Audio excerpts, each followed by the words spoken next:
All right. It's that time. It's time for Beyond Sight and Sound. Let's do this.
Are you looking for a high-quality beach and sand scoop?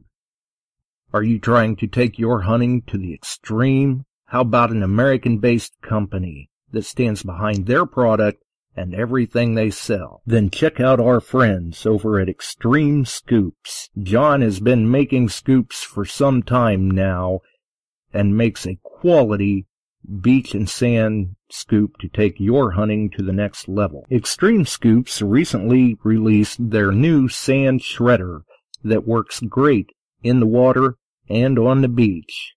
And if you're a new Equinox user, you may want to check out his Surfmaster X3 that can trap those small targets you new Equinox users are finding out there. XTREME Scoops' company approach is let's do it right. So do it right, buy it once, and go to the extreme. XTREMEScoops.com. That's XTREME scoops.com. Caution. Please do not operate motor vehicles or power equipment while under the influence of this show. Listening to this show could cause side effects such as bouts of laughter, violent binges of cabin fever, and even dreams of silver and gold. Please be advised. Now that the fine print is out of the way, on with the show. That's right, the fine print's out of the way, and it's time to roll with the show, as we like to say. We're back once again. You are listening to Beyond Sight and Sound, metal detecting and treasure hunting radio for all the really cool digging people out there. Obviously, today, we've got a very special guest in store. Links in the description. Obviously, you can check out our friends at Shooters and Prospectors, XTREME Scoops, Detecttees.com, putting out the Beyond Sight and Sound apparel, their shirts, the hoodies, the long sleeve wear. Very, very good job over there that they're always doing for us. And then, obviously, don't forget our links to our friends over at XP Team USA, their Facebook group, website, blog articles, and their weekly podcast, bi-weekly actually. It's every other week over here on Spreaker, every other Friday that they do their podcast. Dave and Grant, they put on a great show over there as well. Yeah, you should stop over, check out all of that. They've usually got some good interaction in the chat, some good contests going on the Facebook page and things of that nature, and any of the other links we've got down in the description too you'll want to go ahead and check out. Obviously, you can follow us here on Spreaker, many of the other wonderful distribution services for podcasts and broadcasting, and over on Facebook, the Beyond Sight and Sound page, and Metal Detecting Beyond Sight and Sound Facebook group, as well as many of the other wonderful groups out there for everyone. So tonight, we've actually, we're battling time zones, we're jumping across the pond, for a very interesting guest. Many of you have probably heard about the Rodney Cook Memorial Hunt that goes on, or at the very least, if you have not, you have at least heard of Gary Cook, especially if you are a XP user, whether it's the Deus, the ORX, or anything like that, usually you are familiar with the name Gary Cook or even Gary Blackwell, or I guess sometimes you may have even heard the name Cookie. So we'll get him in here, but our guest tonight is actually none other than Gary Cook himself. So first off, I'd like to say thank you very much for taking the time to sit down with us tonight, Gary. Oh, you're more than welcome, Josh, and it's good to be with you tonight, and it's good to have a chat. And yeah, the time zones can be a little bit of a weird one, isn't it? Because it's nearly 9 o'clock in the UK here, so you're probably a few hours behind, I would have thought, aren't you? Yeah, you guys are about 5 hours ahead of us, and sometimes it really throws me for a loop because I've had guests on from the Netherlands, Australia, different Germany, where it's like, good grief, I almost feel this is kind of what people experience for jet lag.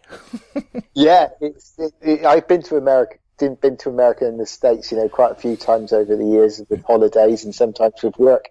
And, yeah, it can sort of mess around with your head a little bit, but no, I think we've found mutual ground, haven't we? Where it's not too early for you or too late, and it's not too late in the evening for me. So I think we've picked the right time, I think, mate. Right, we got to find that nice happy medium where nothing seems to be too far out of whack for anybody's schedule, and then through the beauty of technology and archives, we can pre-record and play it later for everyone to enjoy, whether they're tuning in when it airs or whether they're hitting the archive of that after the fact. That's the beauty of it. They can listen anytime. Yeah, I know. We had to sort of cancel a couple of times, and down to me being so busy, it's just been very hectic at the moment, especially not with just with my father's memorial rally that we'll talk about a little bit later, but it's also with my job, my actual job as well. So it's been I'm very busy time of year with work as well. So it's when I come home from work, it doesn't mean I can sit down and relax. I then have to do paperwork and lots of other bits and pieces. So, but yeah, I've managed to catch up. I've done all my catching up, and so you've got me now, Josh. So you've tied me down. Yeah, I know. For you and especially for Gary Blackwell as well, both of you are very, very busy gentlemen. Yeah, yes, we can be, and it can. Yeah, it's I never seem to get 5 minutes to myself at the moment, but that's how I like. That's how I like it, though. I'd rather be busy and keeping active than sitting down doing nothing. I've always been an active person, so right. So I enjoy to. Yeah, don't get me wrong. I do like to have the odd 5 minutes where I can relax, but I do actually. I'm one of these people who likes to keep doing things when I can. No moss grows. No, definitely not. Not with me, anyway. There you go. And especially when you're planning, working on events, the scale that you're planning and everything. But I guess for starters, let's let people know kind of what got Gary into the hobby. Did you just all of a sudden wake up and say, this sounds like fun. I think I'd like to go and swing a metal detector. What did you start out with? What inspired you? Well, I've been asked this question many times, and I always answer by saying I've always been very, very interested in history. When I was young, growing up and going to school, there was always two subjects at school that I really showed any real interest in. One of them was sport. I loved sport. I loved playing sport. And I know we call it football, but over in America, you guys call it soccer. Right. And I played for the school team, and I enjoyed playing for the school team. I played for my local town, and I progressed to play at a reasonable level. Nothing that I could make a career out of, but it was a reasonably good level of soccer. So I was interested in sport. But the other subject at school that I absolutely adored was history. I always had a passion for history. And it was all types of history as well. You know, I was not just sort of like, I suppose, immediate history going back a few hundred years. I was interested, you know, going right the way back, you know, to paleontology, and I was very lucky that my father worked for a company that produced materials for laying roads, like, you know, tarmac and concreting products. So they had quarries. So occasionally I would go to the quarry and I would find fossils, you know, ammonite fossils and trilobite fossils and shark teeth fossils and all that sort of thing. Nice. And it was amazing, you know. And I even found a flint arrowhead once as well, in amongst all of the stone at the quarry, and it was incredible. You know, I loved all of that. And then as I got, you know, going through school, you know, I learned about the Romans and the Saxons and the history in Britain, and I just absolutely had this passion for history.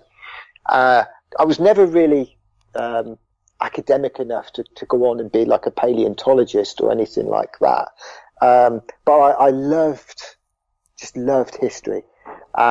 Picking up, you know, in the field, just picking up bits of pottery and clay pipe stems and all that sort of thing. And then one particular day, I was wandering around after school, and taking the dog for a walk, the family dog for a walk. And I saw this man wandering around in the field, which looked like a stick. And I just, as I walked past, I stopped and I just said to him, what are you doing, mate? And he goes, I'm metal detecting. I said, metal detecting? And he goes, yeah. So he's picking up, you know, Roman coins, and he showed me a few of the things that he found. And I remember walking back to the house thinking, I gotta get me one of those. So I saved up and bought my very first metal detector, and it was an old C-scope, which tells you how long ago that was. It was a CS 660, I think it was, or CS. Yeah, CS 660. Really old metal detector. Right, yeah. A lot of people may not even recognize that particular manufacturer, but they have been around a while. Oh, they're still going. Yes, they are. Yeah, and still make reasonably pretty good metal detectors as well. So, so I think the CXMI or something like that, don't they? They do, which is a really good one.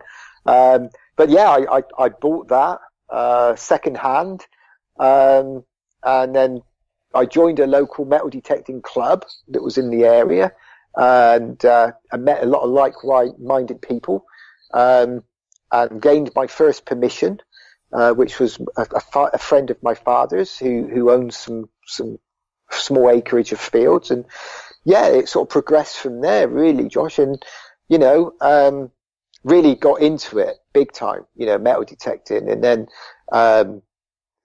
progressed really, you know, bought a couple of other metal detectors, and I think I had a Garrett, I think, at one point in my detecting life. And then eventually I ended up buying an XP ADX 250. The early days. Oh yeah, I was very early XP, and used that for a while, and loved it. It was so light and easy to use, and the tones were so clear, and it was a fantastic machine, absolutely fantastic machine. But then I suppose I progressed on to the Gold Max Power, and that really did sort of it was one of those light bulb moments for me, waking up and smelling the coffee. You know, it was a wireless headphone. You still were wired up to the coil by cable, but the headphones were wireless, and the power was the machine is in its name, the power. Yeah, it was an eye-opener. I can remember when that was released. That was back when the forums were quite active on the internet. Now with the inception of Facebook groups have kind of put a little bit of a damper on the forums. But I was a member of a forum that was based out of Germany at that point, and I saw a lot of people making a lot of nice finds with that Gold Max power. The power still is, and it's still made by XP now, and it's still well, when I first got one, I'd been detecting for quite a few years before, but when XP came onto the scene, and I got the power, that was the very first machine that I really, really sort of blew my mind, really. Don't get me wrong, some of the machines that I'd used were really good, machines. But the Gold Max power really sort of took me to another level of detecting. Right. There can be good machines out there, but then you just find that one that you really click with. Yeah, that's it. I clicked with the power. I'd used the Rapier before, and the Tesoro, and don't get me wrong, they were brilliant machines. They could, they found me lots of different things and some incredible things. But you're right. The Gold Max power was the one machine that really, it almost became an extension of me. It's almost as if the machine knew me and I knew the machine, and I clicked with it straight away. And there was almost no doubt in my mind when I could hear the tone on the power, what it was. I'd literally got so connected to it. And there was a nickname for it in the UK. They called it the Hammy Hoover, which means it would hoover up the hammered coins. Right, it'd just go around and vacuum up all that history. Exactly. It was, and even to this day, I still, use the Deus a lot of the times in Gold Max power mode, because it just relives my love of that machine. And it was a very difficult decision. I can always remember, there's a metal detecting shop in the UK, quite a famous one called Regden's Metal Detectors. And, the owner in there, Nigel, Ingram, and is the owner, and his brother works with him, Marcus. And I've known them for many years and bought many machines off them. And I can remember going in there one day and Nigel saying to me, Gary, he said, have you seen the latest XP machine? I said, well, I've obviously read a little bit about this amazing machine that was being released called the Deus, and how it was going to be completely wireless and, rechargeable and all of this sort of stuff. Yeah, revolutionary at the time, you could say. Yeah, exactly. Yeah, a remote control the size of a mobile phone, and all of that. And I thought, well, he showed it to me, and he said, it's literally just been released. He said, it's only been out a week. He said, you've got to get yourself one of these. And I can remember thinking, but I don't want to lose the power. Right. I don't want to give up the old faithful. No, I don't want to give it up. It was, it's been like losing a brother, or something like that. It was that stupid, it's just a machine. But and I know that if you've got full trust in your machine when you're out in the fields, that's part and parcel of it, isn't it? It's to people listening to that, sounds, what's he talking about? That's ridiculous. That's stupid. Why is he? It's just a piece of metal with some wiring in it. But it's like a fisherman, isn't it? If he's got a favourite rod or a fishing rod that he likes, and metal detectorists. Yeah, absolutely.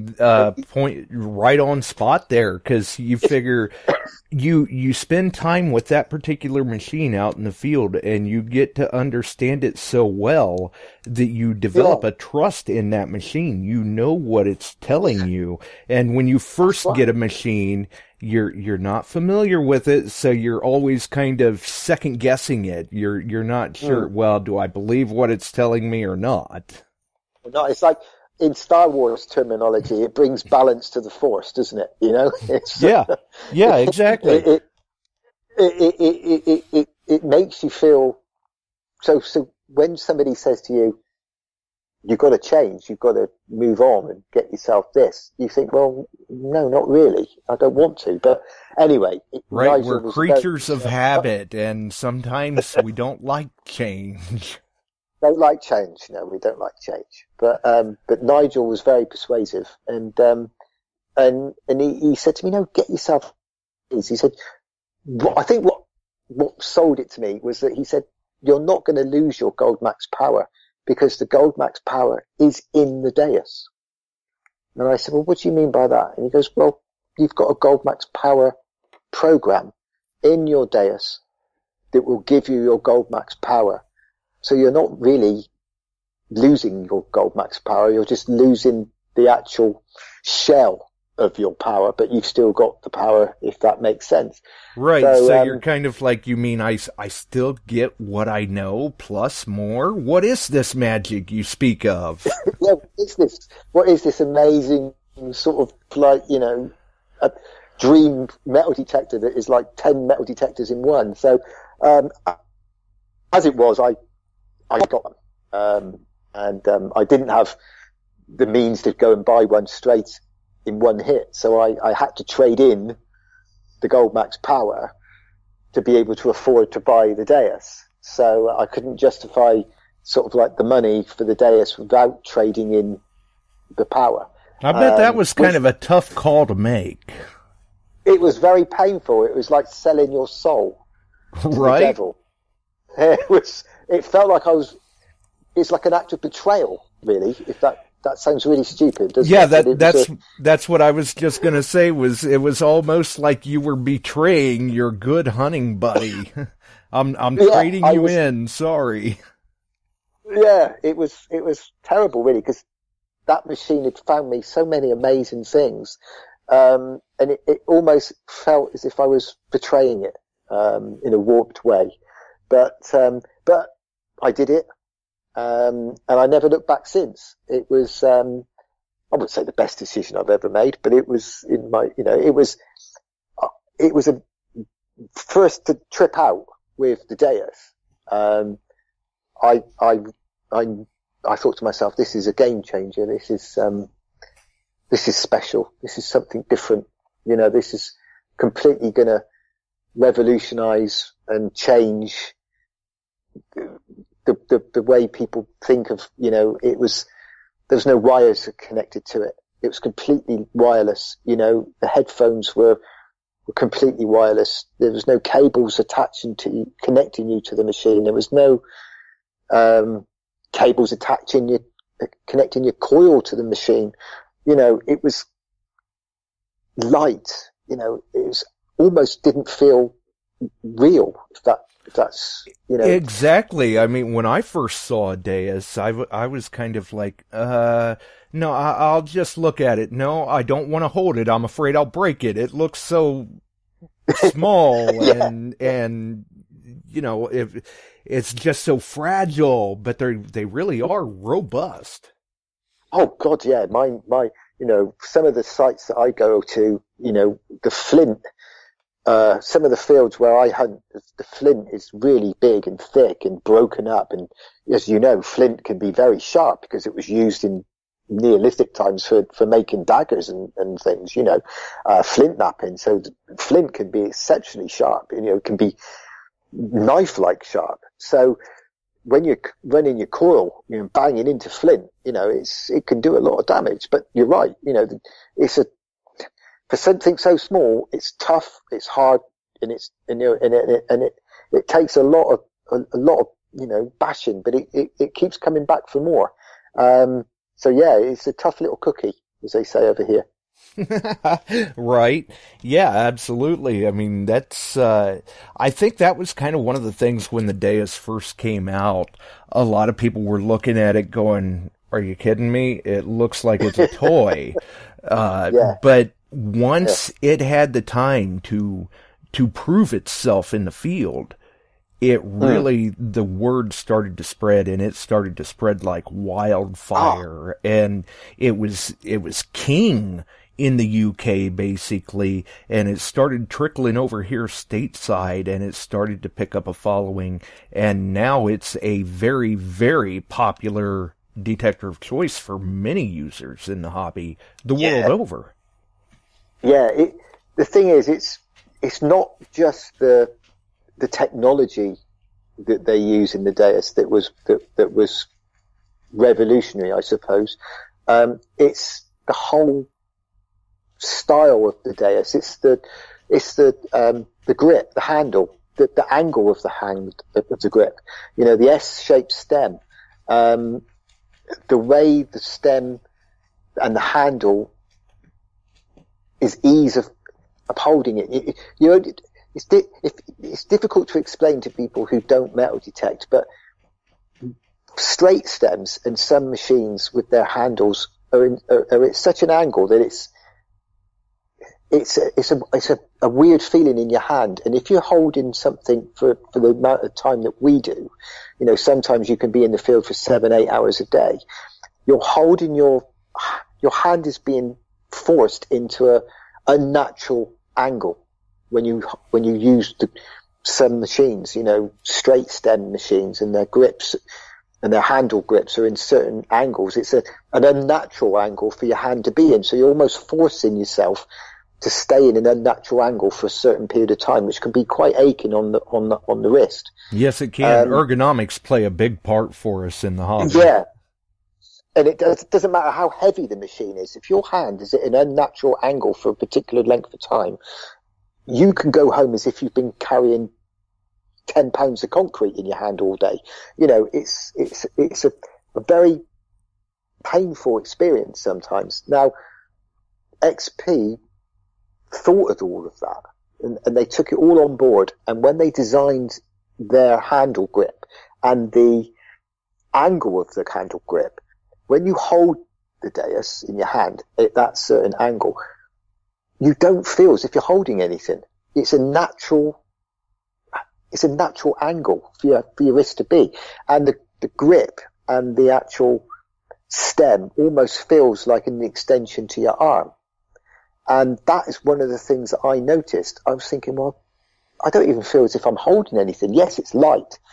But if you take something and hold it at an unnatural angle in your hand for any particular length of time, you'll know exactly what I mean. And it doesn't matter how heavy it is, it will always make you feel achy. Whereas the Deus stem doesn't make you feel achy, and it doesn't make your hands feel achy. You're holding it at a natural angle in your hand, so everything feels normal when you hold it, and the balance of the coil and the grip all interlinked with your arm, and it feels natural to hold it. Absolutely. When a machine is well balanced, that goes a long way to keeping us out in the field longer, because the better balanced it is, the more that you're not even noticing the fatigue or anything like that. It doesn't feel like you're holding anything.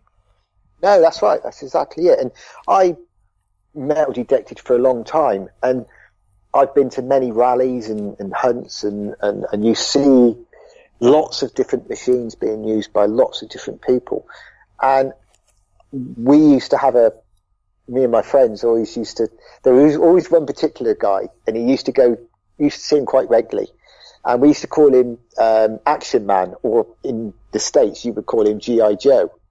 And he was always geared up, and he had all of these straps round his shoulders, and he had the a harness swing round him. He would have belts on, and had all these harnesses to keep him. And I'm thinking, bloody hell, is he going metal detector, or is he going into combat? What is he doing? Because he looked like a member of the special forces. Seriously, which is why we called him Action Man or G.I. Joe, because he needed so much stuff to actually get out there and metal detect, it was almost become just not enjoyable. Right, cumbersome. It's a burden. Yeah, and I know there are heavy machines out there. I've owned a couple of them, and used them. And I've always said, if you've got to harness yourself in with one of these swing harnesses, it's almost becoming a hindrance to yourself, isn't it, in the hobby? I know, don't get me wrong, I know there are people out there who might have bad backs and bad shoulders and continually want to enjoy the hobby, so they've got to use these to help them with that. But if you're using one purely because the machine is so heavy, it almost becomes unenjoyable, doesn't it? And the hobby's all about enjoying yourself, not being a pain. Right, it's all about having fun out there in the field, and when you're having to go through all that, now it suddenly starts to seem more like work, and at that point, where did the fun go? Yeah, and XP with the Deus suddenly allowed you to have that extra bit more time in the field, and because it was so light and because of the design of the machine, it gave you more comfort and the lightness of it. Rather than say 5 hours out there, you could spend 7 or 8 hours out there and not feel fatigued. And I think they really have up the game. They were, a lot of other manufacturers out there suddenly thought, this machine is quite a serious piece of kit. We're gonna have to up our game to compete with it. Exactly. Yeah, and at that point, that makes it good for all of us out in the field, because we're in a technological race, so to speak, with the manufacturers trying to compete with one another. And in that aspect, competition is a good thing, because in the end, we win out there in the field because of the technology that the manufacturers bring to the table. Yeah, and technology's moving so fast now. We live in an age where technology is moving ridiculously fast. From when I was young, you you wouldn't even dream of some of the technology that they have nowadays. When I was young, if you wanted to change the channel on your telly, you had to get up off the chair and go over to the TV and change it yourself. Right. Or even in terms of the hobby, I can remember the days when we didn't even have pinpointers and people were using probes or blunt tip screwdrivers. So pinpointers really spoiled us when they came onto the scene. Exactly. Yeah. It's, and you look at some of the technology now in the hobby, with some of the machines are coming out now where they're even giving you almost like a drawing of the object that is lying in the ground. It can actually scan the ground itself. There are machines out there that can do that now. And, absolutely. And will give you a detailed picture almost of the size and the shape of the object that is lying in the ground, and you've got all of the different screens on them, some machines now, whereas in the old days you heard a beep and you dug, and that was it, and you took what it was. You couldn't even, in the old days, some of the machines you wouldn't even know if it was iron or not, would you really? Let's be honest. Right, it was just kind of beep and dig, and then discrimination came into the scene, and over the years they developed it, they made it better and better, to where now it's become a very handy asset to us in the field in some areas. It's like now with the machines now, the discrimination and iron and being able to tell almost by the tone of what, or the signal that you can tell what the object's made of.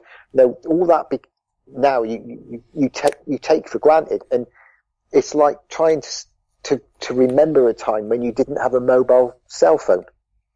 Right.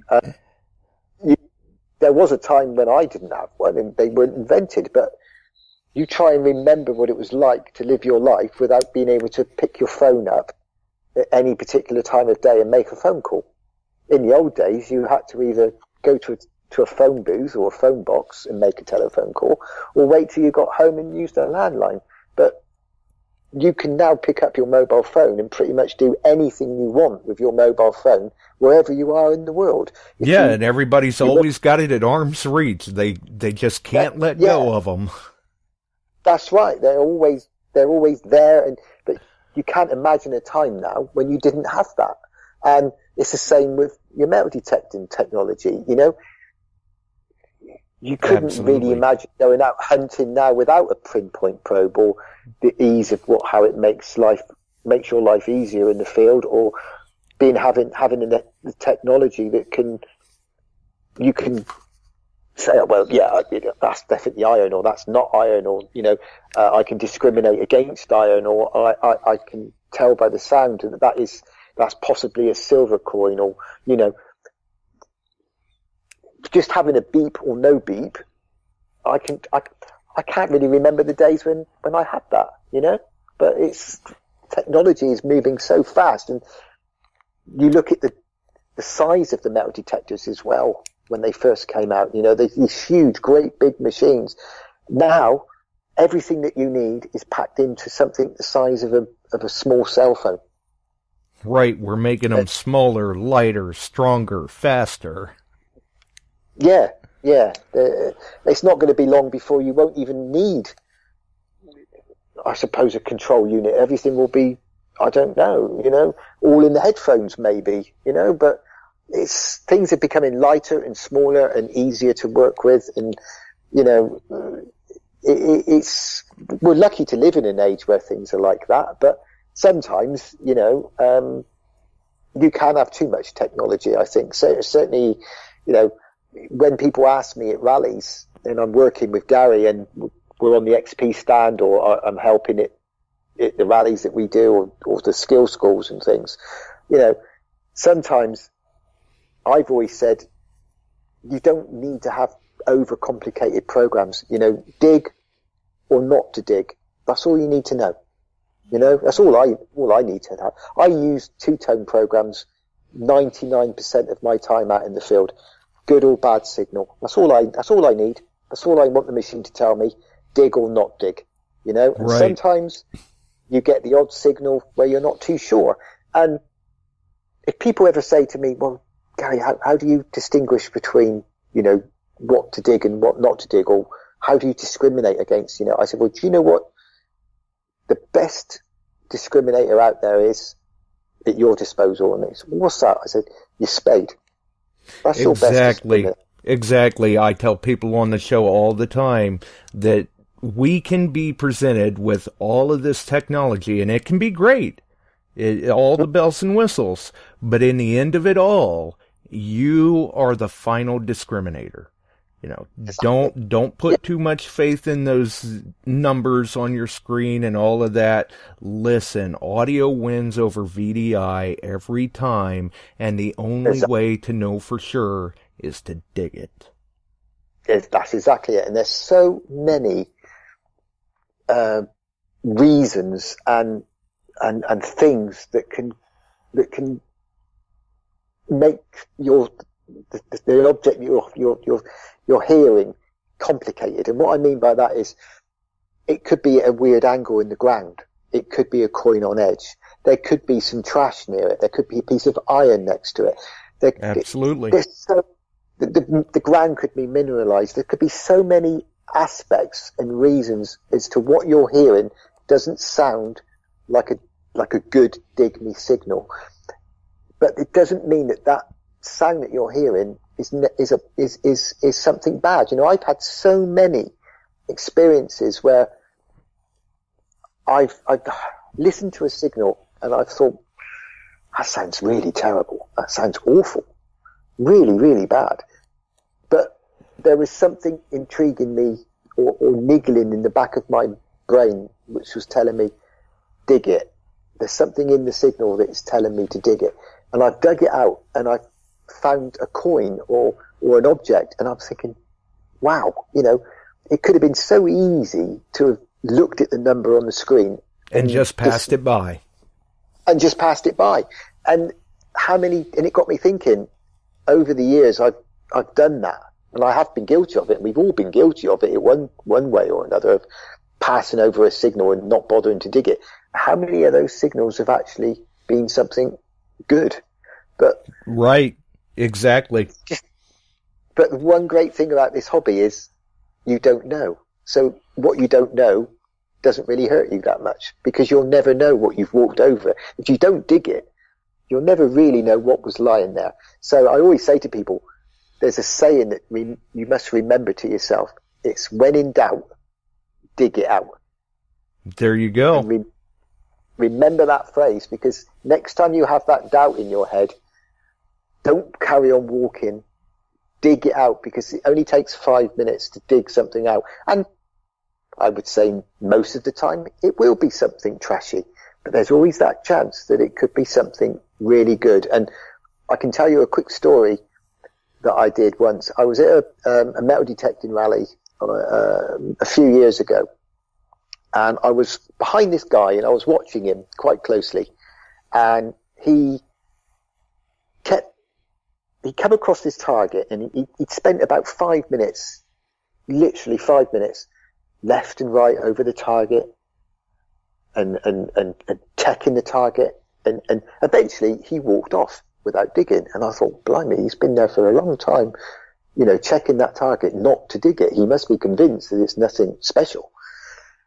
But part of me, I felt compelled. I went up to the target and I ran my coil over the target, and I thought, well, I wouldn't have walked over. I wouldn't have left that. That's, I think that's something, that's possibly a coin on edge. So I shouted at him and grabbed him, and I said to him, look, I hope you don't mind. I'm not, being patronizing or anything, but the signal, I saw you checking that signal. You decided not to dig it. I said, is there any reason why? And he goes, it's iron. He said, waste of time. He says, it's definitely iron. I said, well, I hope you don't mind me saying, but I beg to differ. I think there's something in the signal that isn't iron. And he goes, no, mate. He said, you're wrong. He said, it's iron. I said, well, look, I'll tell you what. I said, let's dig it out together. And I said, I'll make a deal with you. I said, whatever's in there, I can keep, yeah? And he goes, yeah. He said, you, if you want to take a piece of iron home with you, you take a piece of iron home with you. I said, yeah, absolutely. So we dug it out, and lo and behold, there was a piece of iron. And he looked at me and he goes, told you, iron. I said, we haven't finished, have we? Let's check the hole. Check the hole, and now the iron wasn't there.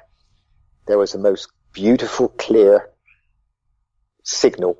You could, lovely 67 on the meter on the dais, a clear silver hammered coin signal if you've ever heard one.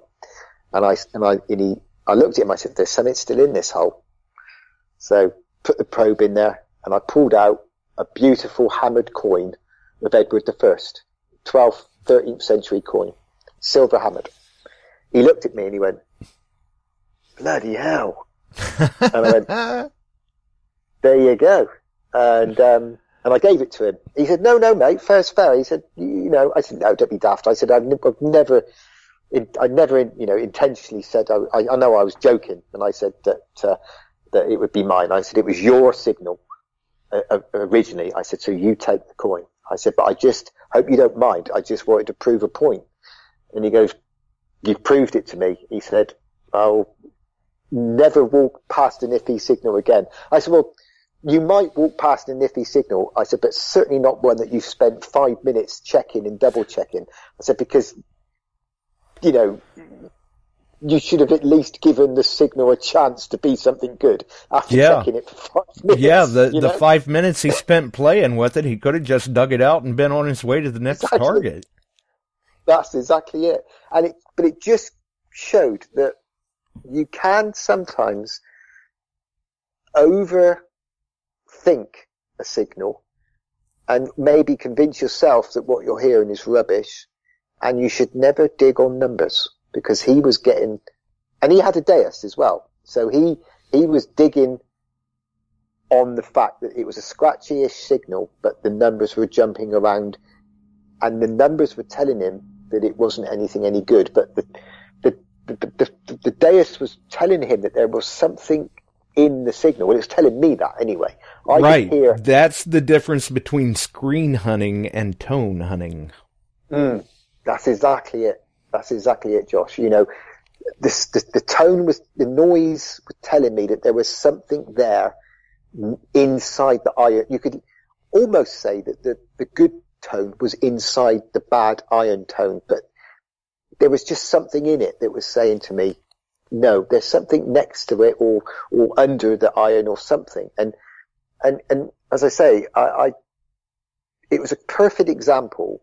If you'd have had it on camera, it would be perfect for the XP skill school to play when Gary does his skill schools, because he could show that as the perfect example of why you shouldn't dig on numbers and why you shouldn't always necessarily believe what you see and what you hear, because it's not always that simple, metal detecting. It really Absolutely. Isn't. If you listen to the audio and you accustom your ear to it, you can hear those little nuances where it's like, okay, well, yeah, it sounds like trash, but it sounds like there's something else there too. Something's making this signal different than the last piece of junk. That's it. And the numbers on the screen won't necessarily reflect that, where the audio will.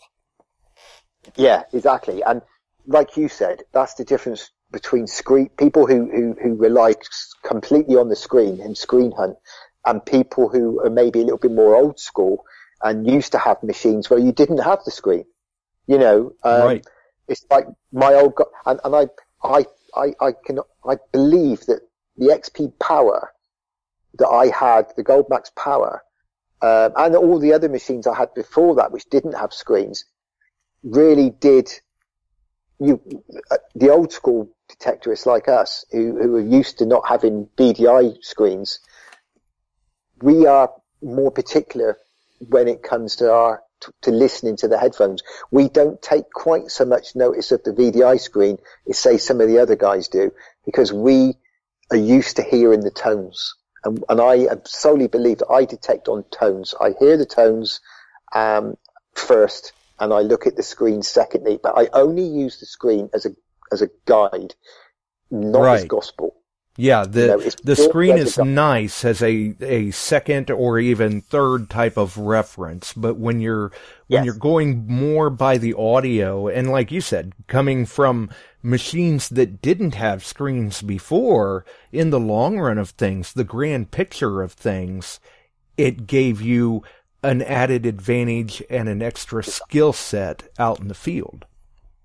Yeah, exactly. You know, old school detecting was you listen to the tones, you didn't have VDI, and I think you can get too reliant on VDI, and people who have come into the hobby with nothing but VDI screens almost tend to dig on numbers. And when I speak to people who have just bought the dais and they say to me, what's the best way of setting up the dais, Gary, or what would you recommend?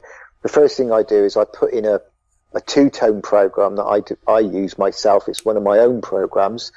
It's a very simple program. It's a not dig signal. It's not overcomplicating things. I think when you're first starting to use the dais, you don't want to overcomplicate things, really.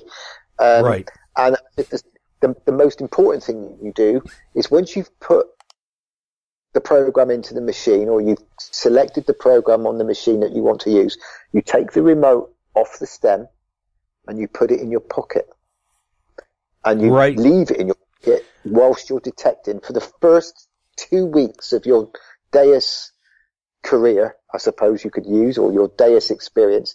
The first 2 weeks of your career using the dais, you put it in your pocket and you dig on sound and sound only.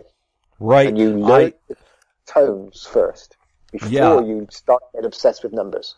I have said before that for some of the newcomers that are coming into the hobby, because of all of the bells and whistles that we have with the screen style machines, I mean, don't get me wrong, they're nice. I like the screens, but for some of the newcomers into the hobby, there's been many times where I've told them the best thing they can get after they get that machine is a piece of tape and cover up that display.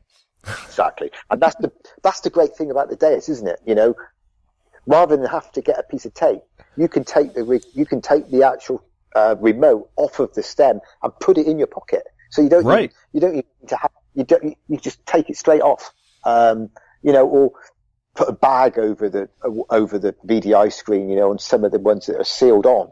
But the great thing about the Deus is you can unclip it and you can put it in your pocket. And I said, that's the best thing you can do, you know. And I find as well that people understand the Deus better are the people who have bought a Deus Lite to start with, which doesn't come with the remote control. They just have the headphones and the coil. And they are the ones who dig on sound and sound alone. And it's the best thing that you can possibly do when you first buy a Deus is to put your program in and then put that remote control in your pocket and do that for at least 2 weeks minimum of when you first start using the Deus, because you should first of all get to know the sound of what the Deus is telling you and the different sound, because you've got so many different programs on the Deus.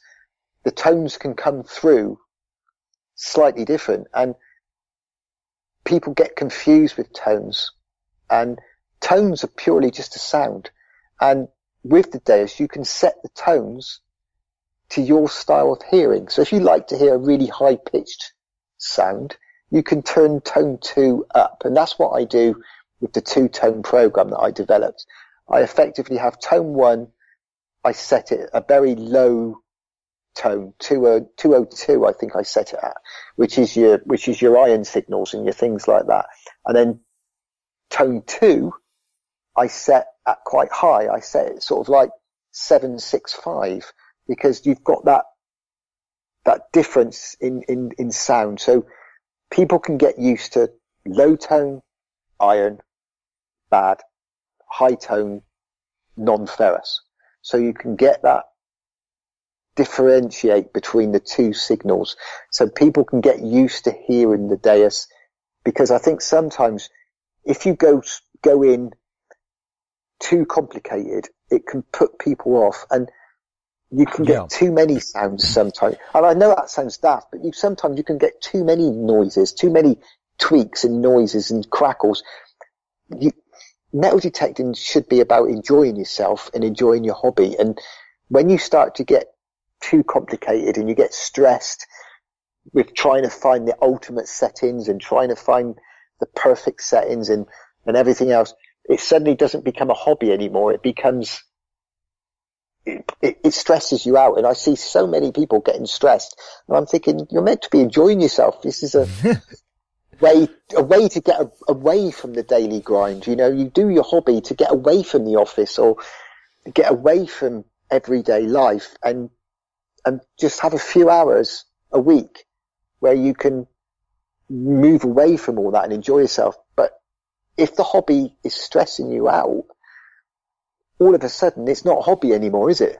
Right. Yeah. They feel overwhelmed with it, and once you get to that point, frustration can set in quite easily, and it's just not a good thing. No, it's definitely not. And some of the programs that you've got on the Deus, you've really got to learn the machine first before you start going into the real complicated stuff. It's like learning to drive. You don't start off by driving a Ferrari. You start off by driving a basic Ford or Honda, something that you walk can before learn. You can run. Exactly. Too many people, I think, need to have the very latest programs and the latest technology, and it can be overcomplicated. Some of the programs on the Deus, you've got so many sounds to listen to all at once, it can be a little bit overwhelming. And which is why when we do the skill school, and Gary's doing his skill school and I go and help him sometimes, people say to me, can you put a program in for me, Gary? Cookie, can you put in your 2-tone program for me? And I say, of course I can. Put it in. And then we do a test, and I said, that's what you're listening for. You know, good signal, bad signal. And it will make your learning curve, your detecting experience so much more enjoyable. And to be honest with you, I've done so many different tests with the Deus over the years. You know, I've been using the Deus since the very first week it came out. I had one of the very first Deuses on the market. And I've done lots of different tests with different coils and different programs and different versions. And you know what? The two-tone program will get every single signal that any of the other programs get. It will still pick it up, every single one.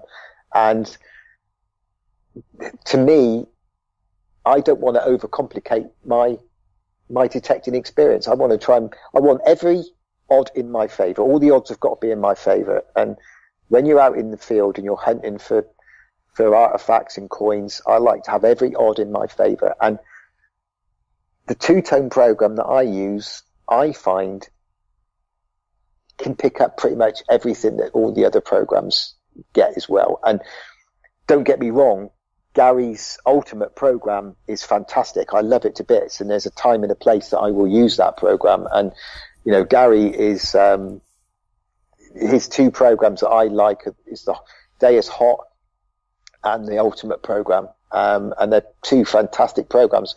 But they're programs that you should use once you familiarise yourself with the Deus. Spend a bit of time learning it first before overcomplicating it with a program that can really cause more problems than good if you're not used to using the machine. And a basic one, or Deus Fast, perfect starting point on your Deus, you know?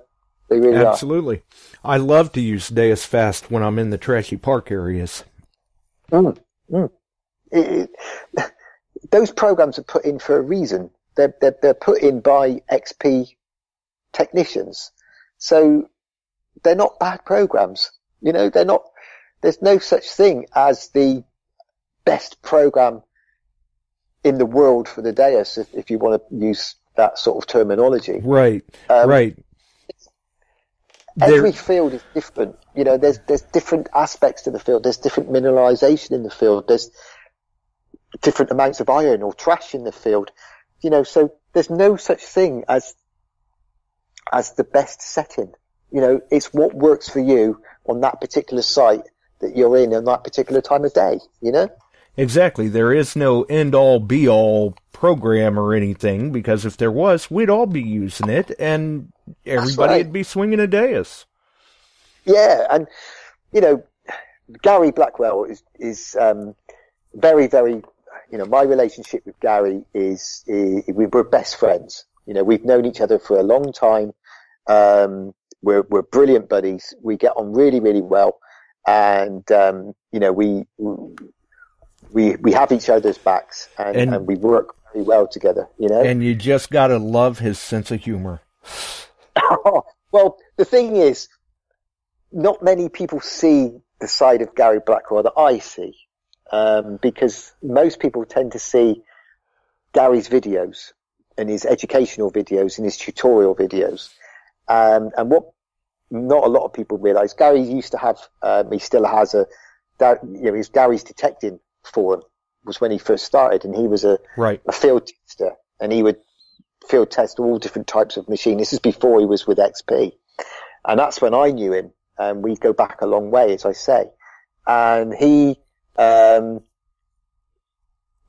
he started working solely for XP, you know, he has come up with some fantastic programs. You know, he's very good at what he does. He's very, very professional. And his programs are very, very good, you know, and so much so that XP even used his ultimate program, and it's now fixed as a set program in the machine itself. But what they don't see is the side of Gary that I see on a regular basis, because me and Gary likes nothing more than going out metal detecting, just me and him, and just being mates, away from the camera, away from filming and doing his tutorials, and just two buddies putting the world to right in the middle of a field and just talking man stuff, just rubbish that us blokes come out with when we're together. But Gary has an amazing sense of humour, very dry, and he has me in stitches, and he is so funny. But you don't obviously see that in his education or in his tutorials, because he has to be a professional, obviously. People just see this side of Gary, and they say to me, what's he like in real life? I said, he's nothing like what you see in his videos. He has me in hysterics in the field. Right. I've heard too many stories. He's a riot. I love him to bits. I really do. And I love nothing more than, if we're not doing any filming together or anything like that, I love nothing more than to just go metal detecting with him on a Sunday and just have a chat and a catch up and just have a laugh. And, as I say, we've done a lot of things together over the years. And, there was a video, if you ever want to see a little bit of Gary's sense of humour and a different side of Gary, there's a video, I think it's on the XP site, and I'm sure it is, on the YouTube, and it's our video of our trip to Belgium, and we went to the Pascal Lebrun rally in Belgium, and it was a road trip. Me and Gary did a road trip from the UK. We drove over to Belgium, and that was Gary's driving was, he almost killed me twice. If he listens to this podcast, he'll probably, Gary, I was going to say, Gaz, your driving's crap, mate. But yeah, we had a road trip to Belgium, and but while we were there, we had this. The metal detecting in Belgium is quite different to metal detecting in UK. Their laws are a lot more stricter, so it was more of a token hunt really than it was than an artifact or history hunt. Oh, okay, like the recent Italy rally. Exactly, yeah. They have very strict metal detecting laws in parts of Europe, so they sort of say, it's just a one-day token hunt, and the more tokens you find, the more prizes you can win. But it was XP orientated, and so me and Gary went over there for a couple of days. But it was really, for them, it was all about the drinking. They arrive at 8 o'clock in the morning, they're straight on the beer, and they don't stop drinking the beer all day. Yeah, it sounds like the Italy rally. Yeah. They even have mobile bars to go up into the field so they can continue the drinking during the day. Anyway, this one particular guy, he'd obviously had way too much beer.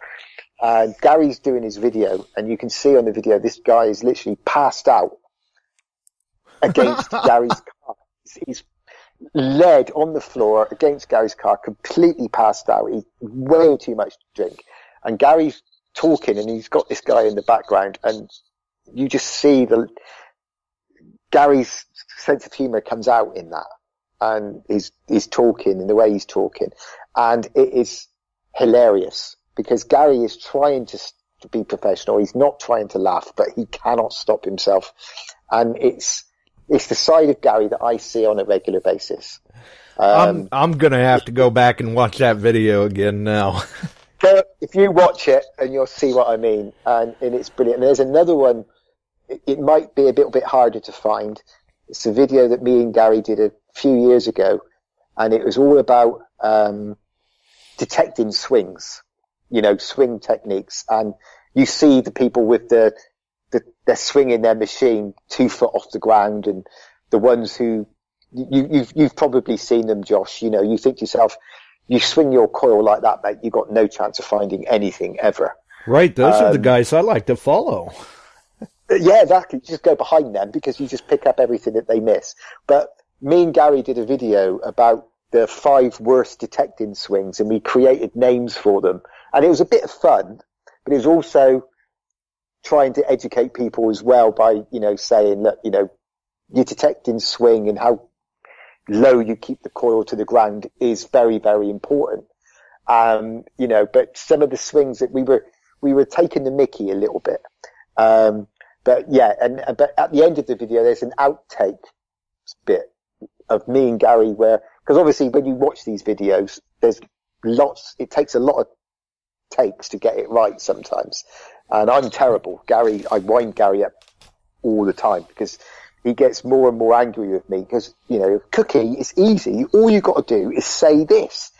But when you've got something else in your head, I'm terrible. I can take 10 takes to say the most simplest of things. But on this particular occasion, Gary was having serious trouble with saying swing technique. And it kept coming out wrong, the outtakes are just more funnier than the actual video themselves, to be honest with you. Nice. But it's a side of Gary that you don't see. But as I say, I've got utmost respect for him. He's one of the nicest guys in the hobby. He's an amazing friend, and I love him to bits. And the help that he gives me over the years, and what he does for my dad's memorial rally, I can't thank him enough. And as I say, if he does listen to this podcast, he was probably saying, "Shut up, Cookie, you don't know what you're talking about." Well, and speaking of the your dad's memorial rally, let's cover that. Yeah, dad's memorial rally. Where do I start, really? Well, I can start with unfortunately, I lost my father to cancer in 2017. It still is very tough. It's still very fresh in the memory. It's not even 2 years since we lost him. Absolutely. And my dad, my dad was, he was an amazing guy. He was an amazing father. He wasn't just my dad, he was my best friend. And from a very early age, we did so much together. He was a best mate. We played football together. He even did coaching. When I was younger, he coached the local side that I played for. We played cricket together. We did so much together as father and son. So losing him was probably the worst experience of my life. It was dreadful. And he passed away from cancer. So the dad's memorial rally came about because the hospital where my father was receiving his treatment is called the Bath Royal United Hospital, and they have a cancer section in there, cancer ward in there, and they were just absolutely amazing people.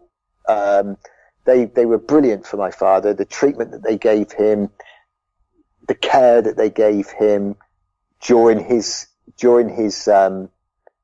treatment, and right from the very beginning of when they first diagnosed that he had cancer, to looking after him, and when he passed away, the way they treated the family and myself and my mother and my sister and my wife, the way we just felt that they were brilliant. So the hunt came around because we wanted to try and help them. They're building a new cancer care building, and it's going to be purely used to treat people and help people with cancer. Because a lot of money, you see, goes into cancer research and the treatment of cancer, but not a lot goes into the care side of things. They don't get a lot of funding. So we wanted to try and raise some funds and just give something back. So myself and a few of my friends in the hobby came up with the idea for the Rodney Cook Memorial Rally or Rodney Cook Memorial Hunt. And it's a 3-day detecting event. We held it last year in a farm. Landowner, very kind landowner, gave us permission to use his farm, and it was based just outside a town called Cirencester, which is a very, very big Roman area, and Cirencester was a major Roman city.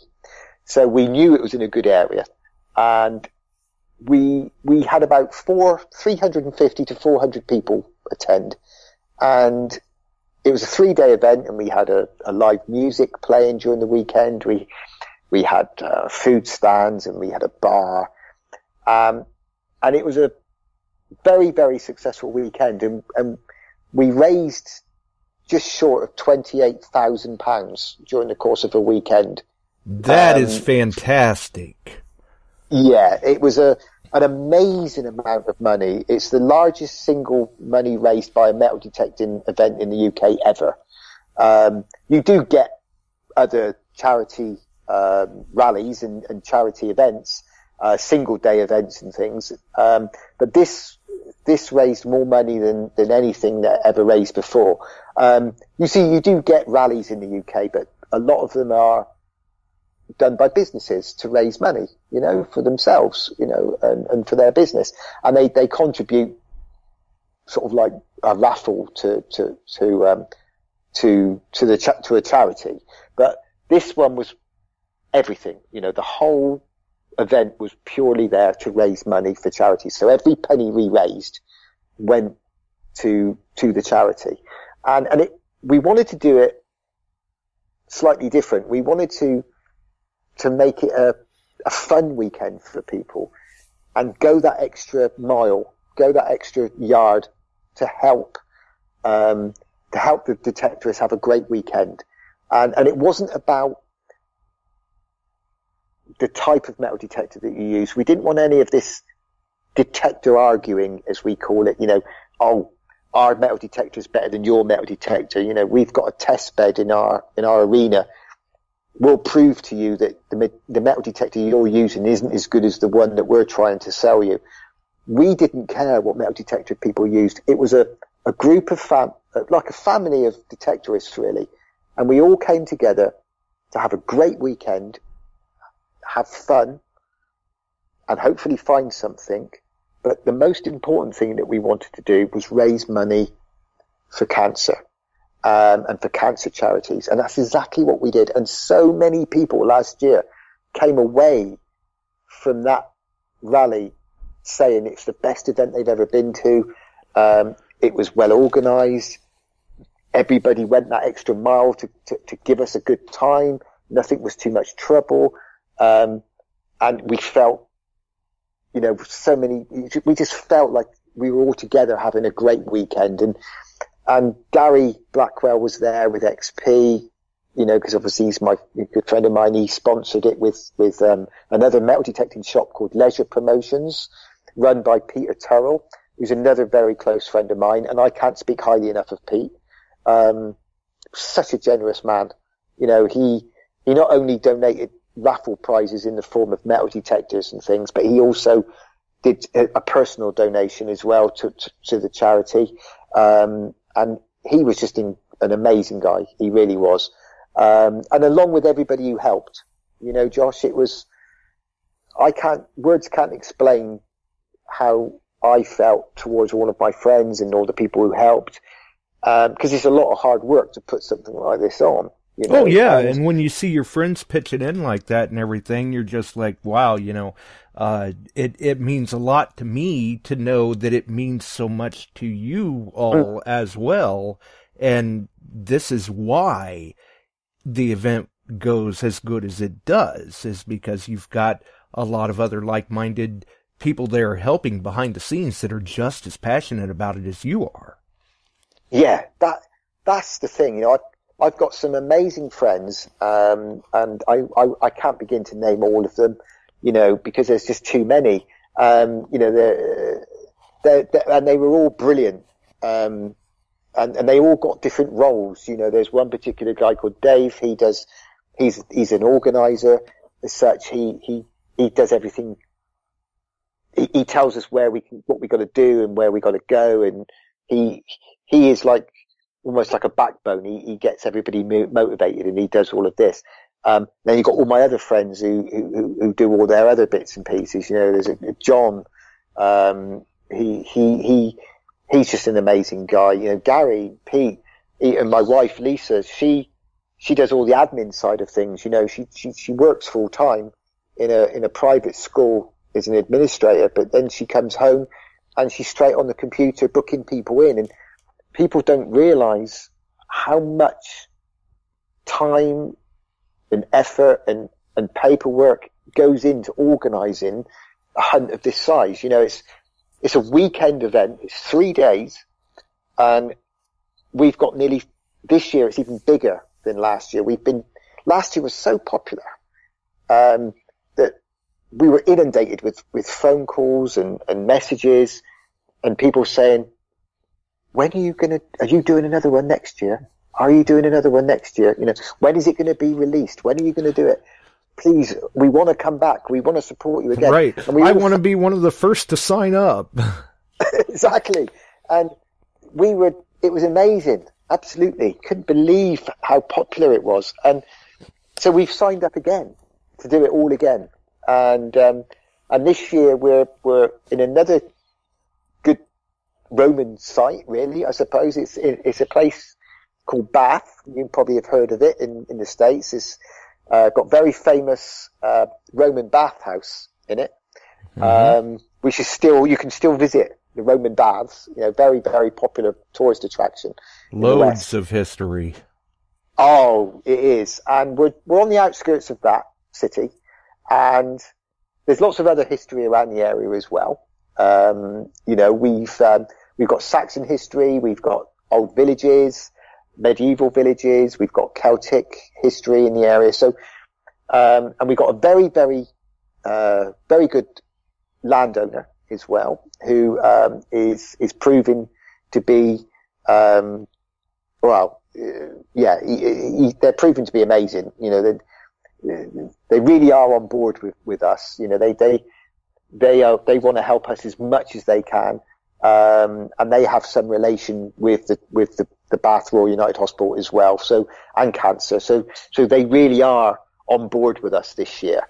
So they're going that extra mile to help us. And we're actually having more people attend this year. We're going to be somewhere around about the 600 mark. And we've got a lot of the major metal detecting shops in the UK attending. We've got the magazines attending, this year. I think we've made quite a bit of an impact. Last year we arose from nothing and we made this massive impact into the metal detecting community, because the amount of money that we raised made people stand up and think, wow, you know, what they did was incredible. Right. People really took notice, and I can't find anybody that's got a bad word to say about the event. It went over that well. Yeah, it really, and I think it's because, you know, there's a place in metal detecting for the groups who run metal detecting as a business. And I've got a lot of good friends in the hobby who run metal detecting groups, who run rallies as a business, and they're very successful at that. But I think what appealed with our rally is that people knew we were doing it for charity. We were not doing it to make money. So, exactly. Well, we were, rephrase that. We were doing it to make money, but we were doing it to make money for charity. Right. And it wasn't for profit. It was for a cause. It was for profit. That's it. And it was for a cause that is close to a lot of people, because the statistics show that cancer will affect 2 in 1 people in the non too distant future, which is a scary thought. 2 in 1 will be affected in some way with cancer. And the sooner we can do whatever we can do to help eradicate, and the only word for this disease I have is evil. It's an evil disease. It doesn't discriminate. It doesn't choose, and it doesn't pick. It picks any age, any creed, any colour, any religion. It doesn't matter. Right. Old and young. It will grab you if it can. No one is immune. No one's immune to this evil disease, and the sooner we can get rid of it, the better, or at least go some way to help in the future to eradicate it. And the thing this year is as well is it's still for cancer. We're raising money for the Bath Royal United Care Unit again, but we've incorporated children's leukemia cancer this year, because one of our members who one of my fellow organisers, Ray, his grandchild is currently undergoing treatment for leukemia. He's only 7, and he's a brave little boy, and he's a very brave little boy, and he's undergoing treatment for leukemia. And we're hoping that he'll be well enough to attend the rally at least for one day. But we're keeping our fingers crossed. He's doing very well. Bless his little heart. Good. And he's a fighter. And as I say, we've decided this year that some of the funds we raise will go to still cancer. It's still a cancer. We will always be raise money for cancer charities. But this year we just thought it would be a lovely gesture if we can incorporate Children's Leukemia Cancer Charity into some of the money that we raise. So we're doing a split. We're doing a split this year. That is awesome. And yeah, I don't know, Josh, what we're going to raise this year. We've got a couple of extra payments we have to make this year. Money we have to go to. We have to have a marquee this year. We didn't last year because we were very lucky. We had a big converted barn that the landowner allowed us to use, but we haven't got that this year, so we have to hire a marquee and a few other expenses to pay for. But we've got some sponsors on board this year as well, local businesses who are willing to chip in and help us with the costs. Plus, we've got more people attending this year. We're probably going to have at least maybe 100 to 150 more people come this year than last year. So that extra income coming in from them will help pay towards the few extra bills that we have. So I'm not saying anything yet, but we're hoping to get to at least £30,000 this year and beat last year's target. We really are.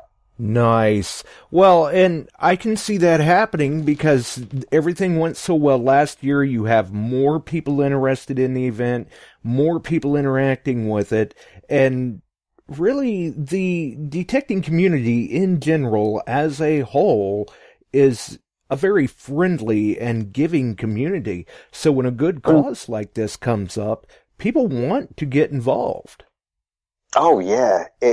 As I said before, the generosity blows me away. It blows all of us away. From people giving their time to helping, to landowners who are going that extra bit to help, to local businesses who are helping, to metal detecting shops who are donating raffle prizes. We had probably £10,000 worth of metal detecting prizes to give away last year as raffle prizes. That is awesome. And especially in this day and age, it's so easy to pick up a newspaper or get on the internet or turn on a TV, and we see so much bad media. People want to focus on the bad.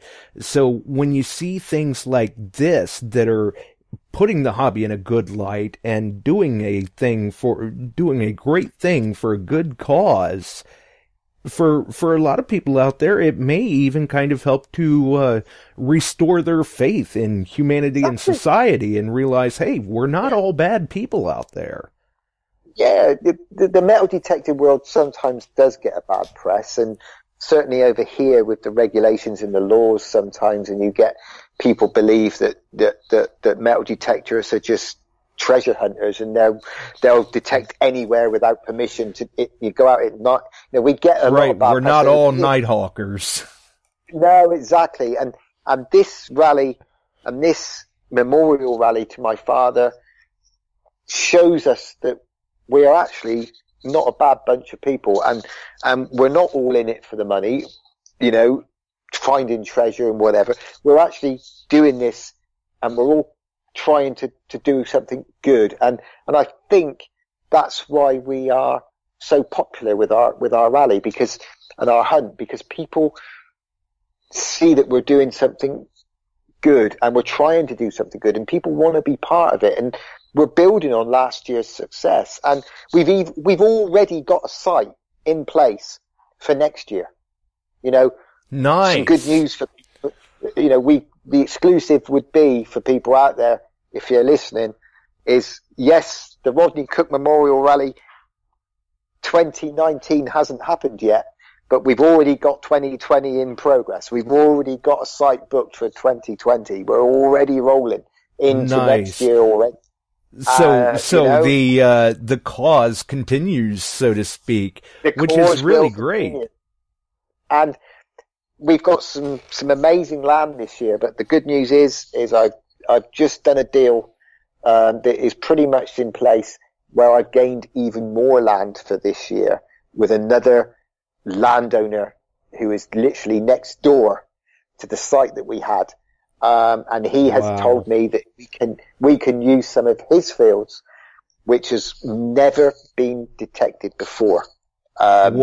See, you do a great thing for a good cause, and it gets contagious. People want to get involved with it. And anyone coming this year who's booked it up for this year have got a real treat on their hands, because I've just gained permission for some amazing fields which are adjacent to the land that we're going to be hunting. And he's given me permission to use his fields this year. He's never allowed metal detecting before. He's a very, very rich landowner. And he, on his estate, has never allowed metal detecting on any of his farms. Not legal metal detecting anyway. I'm not saying it's been a night halt in the past. I don't know. What I don't know doesn't take effect as far as I'm concerned. But legally, he's never allowed metal detecting. But he's turned around to me and he said, because we're raising money for charity, because we're raising money for cancer, and for him, cancer has got a special place in his heart. He's agreed that we can use some of his fields so it's at least another 200 to 300 acres of land for 2019, which means that the guys and girls coming to this rally this year are going to be in for one hell of a treat, because they've got some amazing land to metal detect on. And the one thing I will say though, Josh, is I can give you the land, but I can't guarantee you're going to find anything. That's down to you, God. Right. I can put you on a spot, but it's up to you to get the coil over the target. Yeah. If you're a religious man, start praying, because God and God alone will allow you to find something if he's feeling generous. Right. But I can put you in an area that has got a lot of history surrounding it, and I can put you in some fields that I've been told has never been metal detected before, and I can make sure that you've got a good weekend. And I can make sure that you're going to have fun. I can make sure you're going to have a good band to listen to. I can make sure you've got some good beer to put down your neck. I can make sure you've got some good food to eat. The one thing I cannot guarantee you is that you're going to find anything. Right. Come out, have a good time with good people, and the rest is up to you. And the rest is up to you, exactly. And, but it's not always about the finds. It's about the camaraderie, the weekend. And that was the one thing about the Rodney Cook hunt, was the camaraderie that people felt. The sense of all being together, and the friends that you make, and people, the messages of support that we got from people saying, what an amazing weekend we had. It was the best metal detecting rally I've ever been on. The camaraderie alone was just contagious. It was addictive. We want more. We want to come back. We want to be part of it again. So many people have said when they saw my dad's rally go up on Facebook for the first time, this is what I've been waiting for. I've been waiting for this to be released. And you know what? We have nearly 500 people already booked already, and we've only had it on sale for just over a month now, 5 weeks. Wow. And we've all sold 500 tickets, Josh, already. That goes to show you're doing things right. And I'll be there again. Gary Blackwell will be there again. And all the gang will be back again. And it's like we're putting the band back together for another year. Nice. That is awesome. It's been very successful already in the past. It sounds like it's going to be another great hit this year, and continued success for it too. Yeah, hopefully. Well, we're going international as well. We got a couple of guys coming over from Australia to come. We got some guys coming from Canada. We got some guys coming from quite a few people coming from all over Europe, and we've even got a couple of the Team USA guys coming over as well. That's I think right. Grant's promised me, because obviously I don't know if you're aware, but I met Grant in New York when I was over in New York at the tail end of last year. Me and Lisa, my wife, had gone over. We love New York, and we try to get to New York at least once a year. And we've got some good friends in New York, and where we stay. And when I was going over last year, I put a post up onto the Team XP Facebook page saying, you know, guys, Cookie's going to be in New York. If any of you guys want to meet up for a beer and talk metal detecting, send me a message and we'll meet up. Well, Grant lived in New Jersey, so he sent me a message. He said, I can get on the ferry, Gary, and I can be in New York. I'd love to catch up with you and meet up with you, and I'd like nothing more than to meet up with Cookie and have a beer and a chat about metal detecting. So, and I thought, brilliant, I'd love to meet Grant. So we arranged it, and he found this amazing pub in New York, and we spent a couple of hours having a few beers and talking metal detecting. And, yes, he did. It was a great photo of the two of you there, by the way. Yeah, and he's a lovely guy, and he's basically hoping to come over this year to come on Dad's Rally, which would be brilliant if Grant could make it. And I believe Dave is coming as well, and I think somebody else. I'm not too sure of the other guy, but I'm sure Dave said he's trying to get over as well. So it would be fantastic to have a few of the guys from America.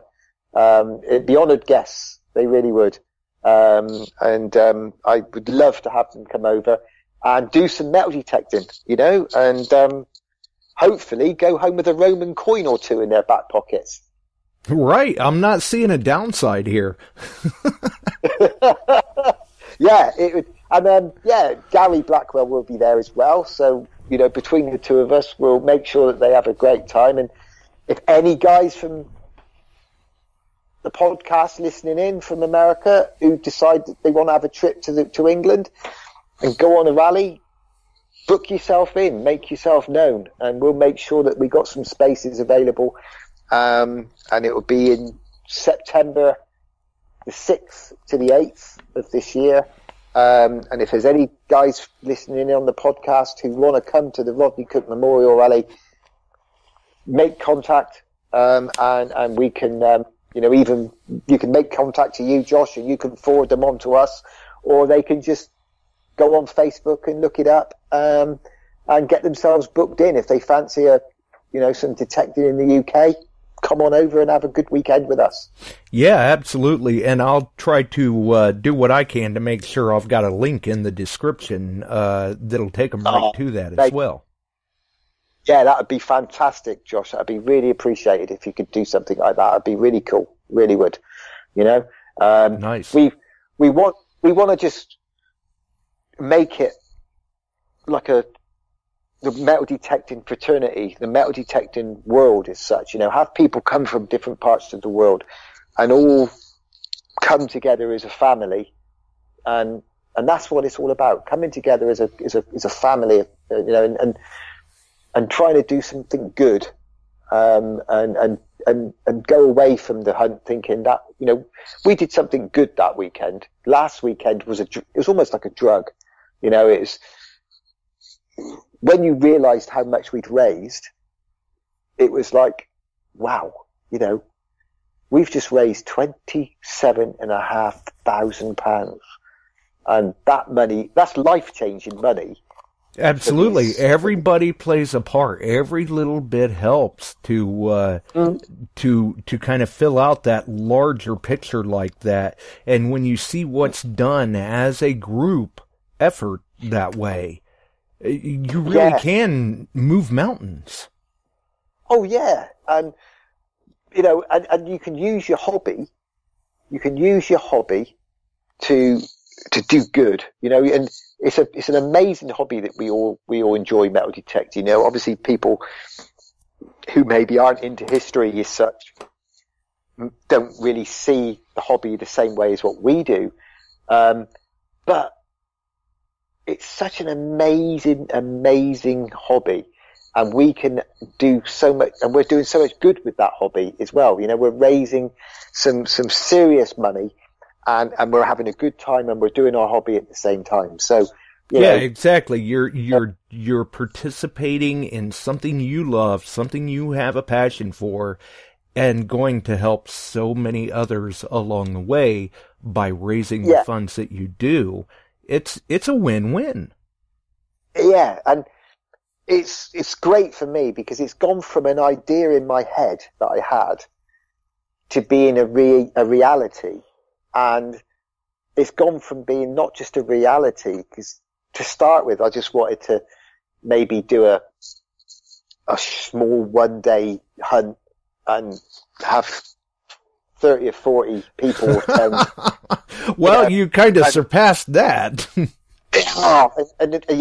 now it's gone bigger and bigger and bigger, and it's gone from a little idea of just having a few people do some metal detecting, you know, and maybe raise a few £100 to suddenly this whole weekend event with people coming from Australia and America, and it's getting bigger every time we do it. And we found this year as well that, you know, more of the metal detecting shops and magazines and people with maybe a lot of influence in the hobby are suddenly sitting up and wanting to be part of it. Last year, people didn't really know what we were and who we were and what we were doing. But now we've noticed that the metal detecting shops and the manufacturers, all of a sudden, they want to be part of it. And they don't want to miss out. Yeah. And they're willing to do a little bit more to be part of it because exactly. Like I've seen what they do with their rally. That's the kind of people we want to be involved with. Yeah, I know. And they all of a sudden can see that it would be good for them to be seen to be doing something for the Rodney Cook Memorial Hunt, because we're a charity rally, non-profit making, as we've spoken about. And for them, it would be good for them to contribute towards it, because without meaning to, I suppose, blow our own trumpet, it would be almost a bad thing for some of these metal detecting manufacturers to not give something, because people would say, oh, look at that. You know, that company couldn't be bothered to donate something to a charity that is raising thousands of pounds for charity.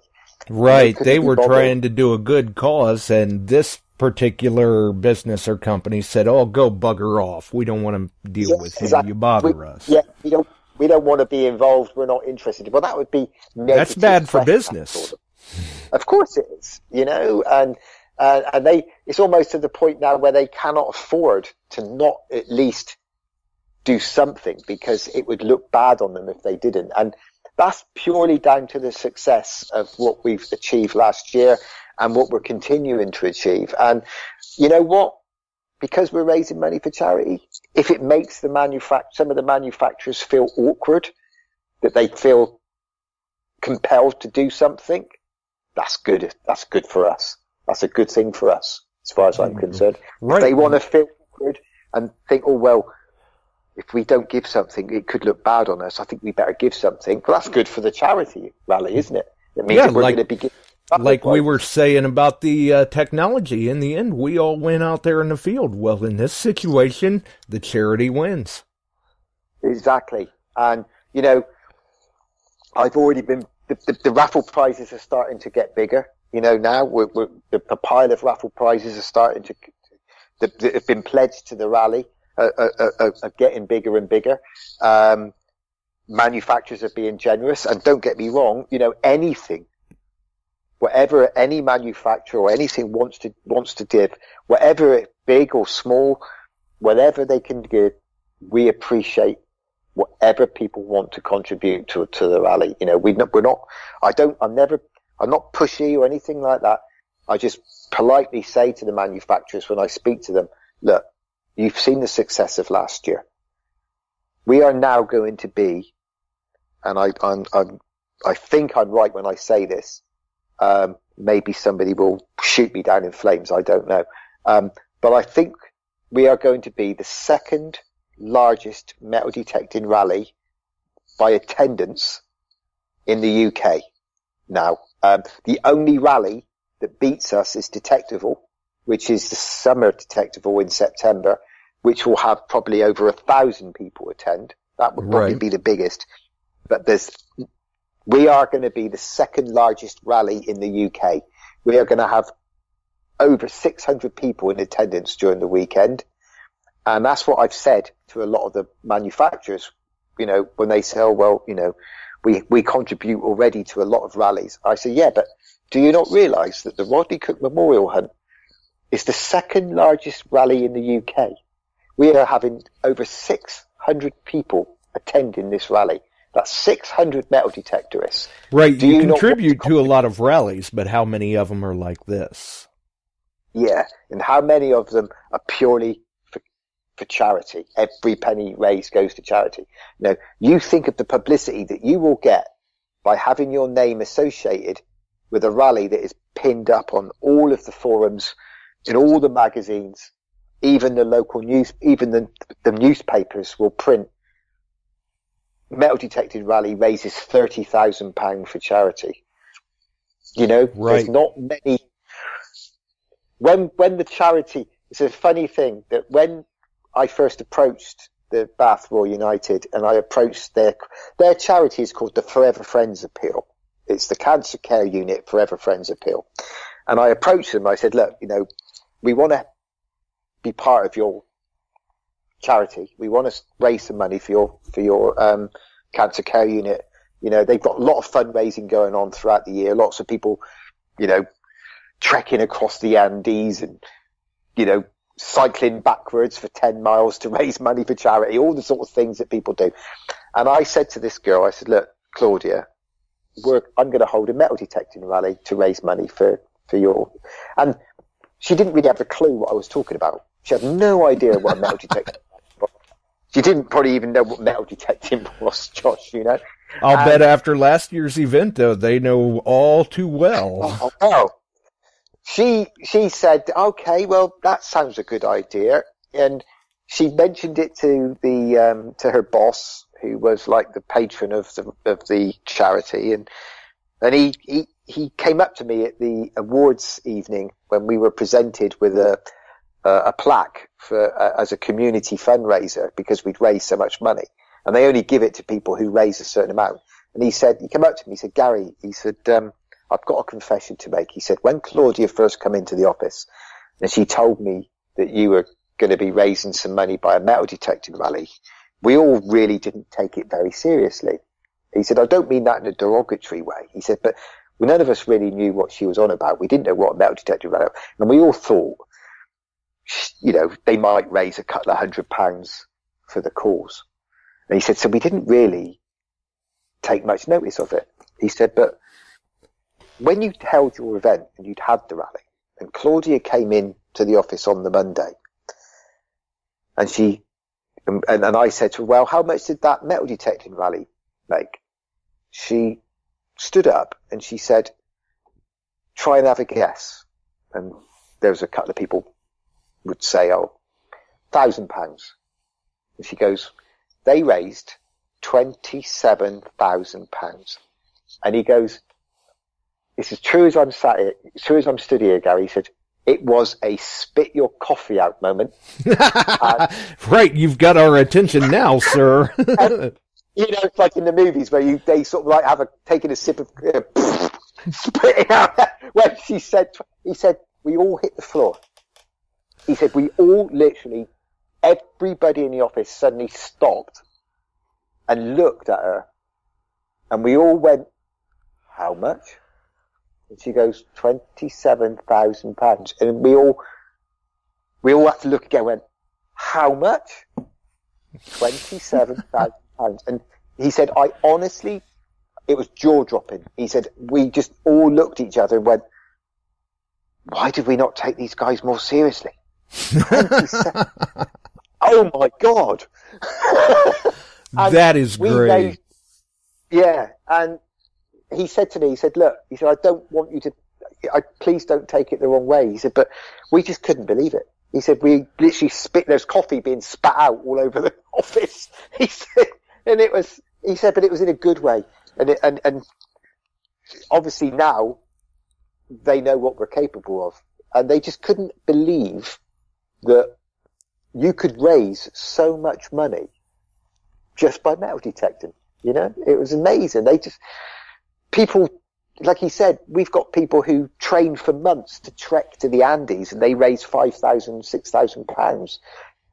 You put on a metal detecting rally and raise 27.5 in 3 days. How do you do it? But people just don't realise that, you know, metal detectorists are so, they're so, you know, if you give them a good area to go and metal detect, if you give them a good area to hunt, they'll pay £50 for that privilege for the weekend. And they will do it. And they will, it's almost like, you know, if you book them, they will come sort of thing, you know, and it is like that. You book a good area. If you can get a good site, metal detectorists will swarm from all over the UK. And they'll do it happily.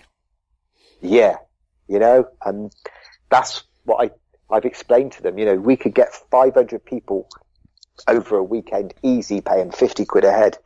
You do the math, you know, £50 a head at 500 people, plus raffle tickets, plus donations, plus other ways of raising money during the weekend. Before you know it, you got £30,000. Yeah. In you know. And you can get a few good sponsors involved as well to cut your costs down. Or, you know, we've got a couple of sponsors we're working on at the moment who are willing to help put money towards the chemical toilets that you need to provide.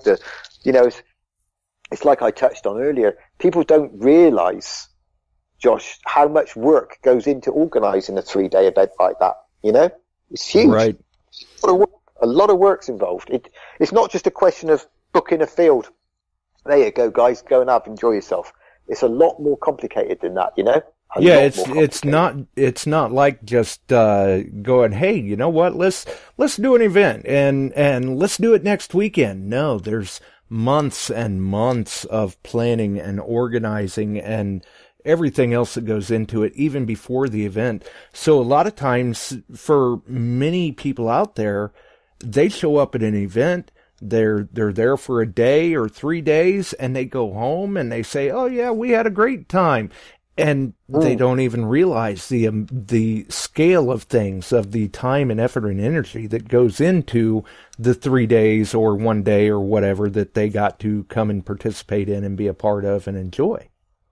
Exactly. You know, it's the paperwork involved. It's the booking ins. You know, it's the admin side of just taking that individual's name, address, and money, and giving them a reference number for when they arrive. You know, it's the spreadsheets that are involved. It's the insurance that you've got to take out. You know, it's finding the site. You got finding you got to tick every box, and you can't just pick a field and just say, right, there you go. You've got to get a field that's got camping, so they can all come and put their RVs and their tents and their caravans and things, you know, their mobile homes. You've got to have a camping field. You've got to have fresh water, you know. You've got to give them somewhere in the evening to go and have a drink and somewhere to eat. So you've got to hire a marquee. You've got to get a bar. You've got to get entertainment. You know, you've got to advertise the event. You've got so much to do leading up to 3 days, and then you've got to go out and get raffle prizes. You've got to speak to manufacturers. You've got to get sponsors. You've got to get people involved. You've got to spread the word, you know. But it's one thing I have found, it's a lot easier this year than what it was last year because of, I suppose, the popularity of last year. It's made my job a lot easier this year because a lot of the hard work has been done. Right, because now they're coming to you. Yeah, we're bouncing off of last year's success. So we can say, look, we're running Rodney Cook, like the booking, for instance, this year. We had 300 people booked before we could even blink of an eye. You know, people, we had an email we had an email list of people from last year. So we just sent out a general email to everybody who was here last year saying, you know, we're pleased to announce we have a site, we have a location, we have a date. Are you interested in coming to the Rodney Cook Memorial Rally again this year? And out of 300 emails that we sent out from our mailing list from last year, 280 have pre-booked already from last year. Phenomenal. 280. So, that is great. Yeah, it's going to be a great weekend, Josh, you know, and, but the most important thing is we're raising money for a good cause, you know, we really are. Exactly. And that's the great part about it. It's definitely a good cause, and kudos to you and all the others involved behind the scenes for doing such a good job with it. I mean, we got to recognize them too, even though we may not have all their names. There are people that play parts behind the scenes like that. So hats off to everyone. Yeah. All I can say is all of my friends, they know who they are, who are helping with the rally. You know, everybody from last year, all the manufacturers, the local businesses, the people, the sponsors like Gary Blackwell at XP, you know, Peter Turrell at Leisure Promotions, Nigel and Marcus Ingram from Regden Metal Detectors, Luke Mahoney from Crawford's, you know, the Treasure Hunting magazine, the Searcher magazine, you know, the food people who have come in, and so many other people who contribute to making the rally the success it is. You know, I must say a massive thank you to my wife Lisa as well, because without her, she's my rock. She's incredible. She, you know, she does all the admin side because I'm useless. It's all that sort of stuff. I'm absolutely rubbish at that sort of stuff. You know, she does all of that. She's all the spreadsheets and everything. Without her, you know, it would all fall apart. You know, special thanks has got to go to my friend Dave Crisp, the organizer, John Lydall, a good friend of mine who helps me. You know, and too many people to try and name them all, but you know, they know who they are, and you know, I cannot thank them enough for all their help. You know, it makes me so proud to have amazing friends. And over the years of me in this hobby, I've built up a very close relationship with some exceptionally good people in the hobby. And I've been detecting for many, many years. You know, I've seen different machines come and go. I've seen different people come and go in the hobby, and I love the hobby. And, as I say, Gary Blackwell from XP is probably my closest friend in the hobby. And everybody knows Gary, you know, from XP in America, and they know how famous he is. He doesn't like me to say that about him, but he is a famous guy. He's well known, you know, and I'm a sidekick. I'm like Robin, he's Batman. He's Batman, I'm Robin, you know. And I've always got his back. I'm always with him when I can be. And, you know, we've just done a video recently where we were simultaneously at two different rallies. You know, I was at the Detectival, in Spring Detectival, and Gary was over in Italy doing a rally. And, you've probably seen the latest video where we're interacting with each other. I did, Gary, and shared it. Yeah. Gary gives me a script, and I do wind him up because I don't stick to the script sometimes. And as a lot of people know, my nickname's Cookie, and he's always, Cookie, stick to the script, please. Cookie, you're mucking about. Do it properly, Cookie. You know, I'll fire you if you don't. Well, and in that aspect, it was probably really easy to mix the script up on him. With you attending Spring Detectival because of the Hoard being unearthed. Wow. That was, that was amazing. I was working, doing it. Gary was, as I say, Gary was working in Italy, doing a rally in Italy. And he said to me, could you cover Spring Detectival? Could you just do some XP stuff for me, you know, if anybody wants programs or whatever. And Regden's metal detectors were in attendance there. The event was sponsored by a company called the Metal Detectives, who run Detectival, and it was the main sponsor was, funny enough, Leisure Promotions, who also sponsored my rally, Pete Turrell, good friend of mine again. And Regden's were there, and Marcus did some help on his stand because he was short with staff holidays. So I tied in. I said, yeah, I can tie in a bit of XP stuff and whatever. And me and Gary thought it'd be a good idea to do a video link where I'm in Speed Detectable, Gary's in Italy, and we interact with each other on the video, you know, sort of like, hi Gary, how's it going in Italy? And yeah, I'm all right, Gaz, how are you doing over in the UK? And as the day progressed on the Saturday morning, word came into the camp that a hoard of medieval coins had been found. And you know how rallies are and hunts are. It's like Chinese whisper, you know. By the time the rumour gets to the camp, it's gone from maybe 5 coins to 5,000 coins, you know. But the rumour was that there were some gold coins mixed in amongst these. So me and Pete Turrell, one of the sponsors of the rally, thought, right, let's go and find out for ourselves. We went up to the Hoard site, and it was incredible. These few guys had found a few hammered coins, silver hammered coins, medieval coinage from the 12th, 13th century. I think they were Edward I pennies with a few other hammered coins mixed in, Scottish hammered coins and Irish hammered coins, all from roughly the same era. But they'd also found the Holy Grail of hammered coins, which was a gold hammered. And these were full gold nobles. And in 20 years odd of metal detecting, I've only ever found one hammered coin gold, one gold hammered. And it is a gold full noble. Exactly the same coin is what these guys had found. But the count when I got there was 4 already. Right. It took me 20 years to find one. These guys had found 4 in 20 minutes.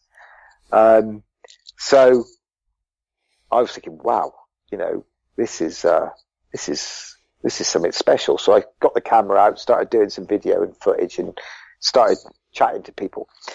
And as it was, at the end of the day one, Saturday, I think they found nearly 300 silver hammered pennies and 10 full gold nobles. Right, but that wasn't the end of it. No, that wasn't the end of it. They went into Sunday, and they were continuing to come out, and the archaeologists were there, and they were doing it properly, and everything was being dug correctly in line with the laws of, well, not so much the law, but in line with the archaeologists, and they were dictating how things were progressing. They were dictating how things were going to be dug up and whatever. And I was watching it and recording it and everything else, and doing stuff for camera so Gary could use the footage later on, you know, for the video. And it was awe-inspiring watching it, because the final count was 12 full gold hammered coins, nobles. These, if anybody wants to look up, just Google Edward III gold noble, and you will see the size of these gold coins. They are awesome. Or if you check the Beyond Sight and Sound page, or even my timeline, I was spreading that all over the internet. Yeah, and as I say, I've managed to been lucky enough to find a full hammered gold coin, a full noble. So, you know, I know what it's like to find one, but these guys have found 12 in one area. And I think the count at the moment, although they are still counting them, I think it's 600 silver pennies. 600. So, you know, it was a class find. And yeah, it was very privileged to be there and to be part of it and to watch it being excavated.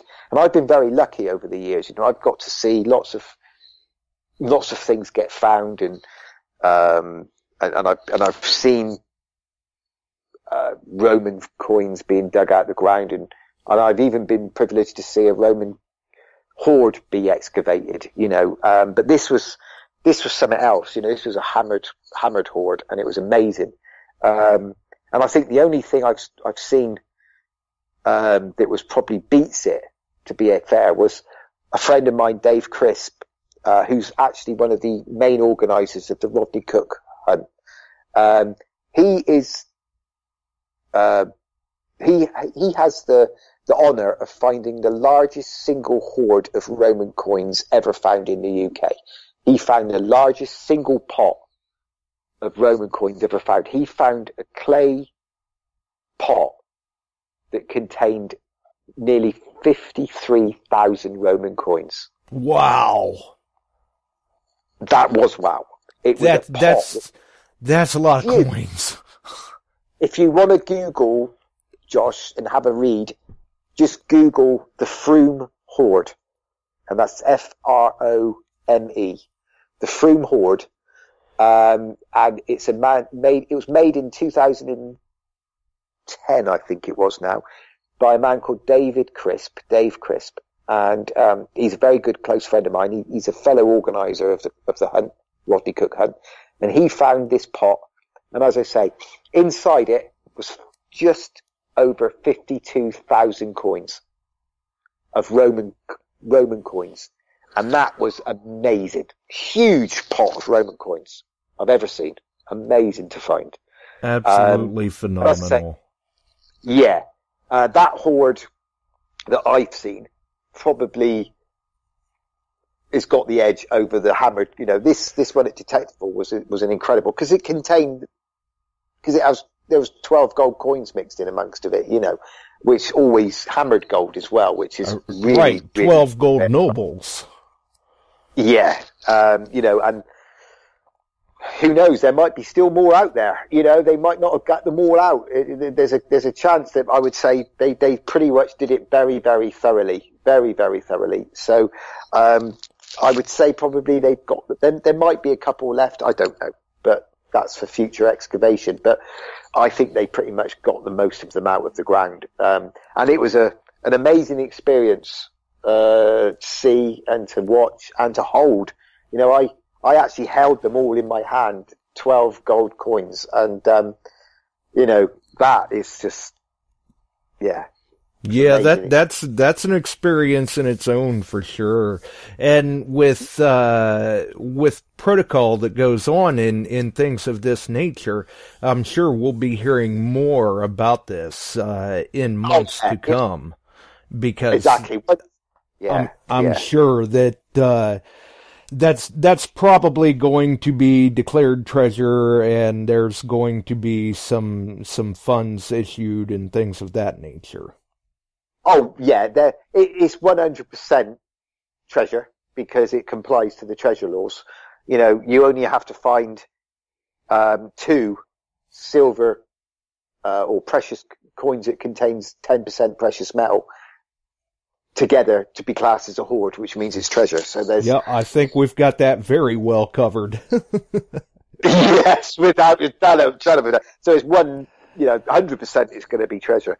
And then, it takes a while for them to go through the coins. They've got to make sure that each coin is individually recorded and they know what each coin is.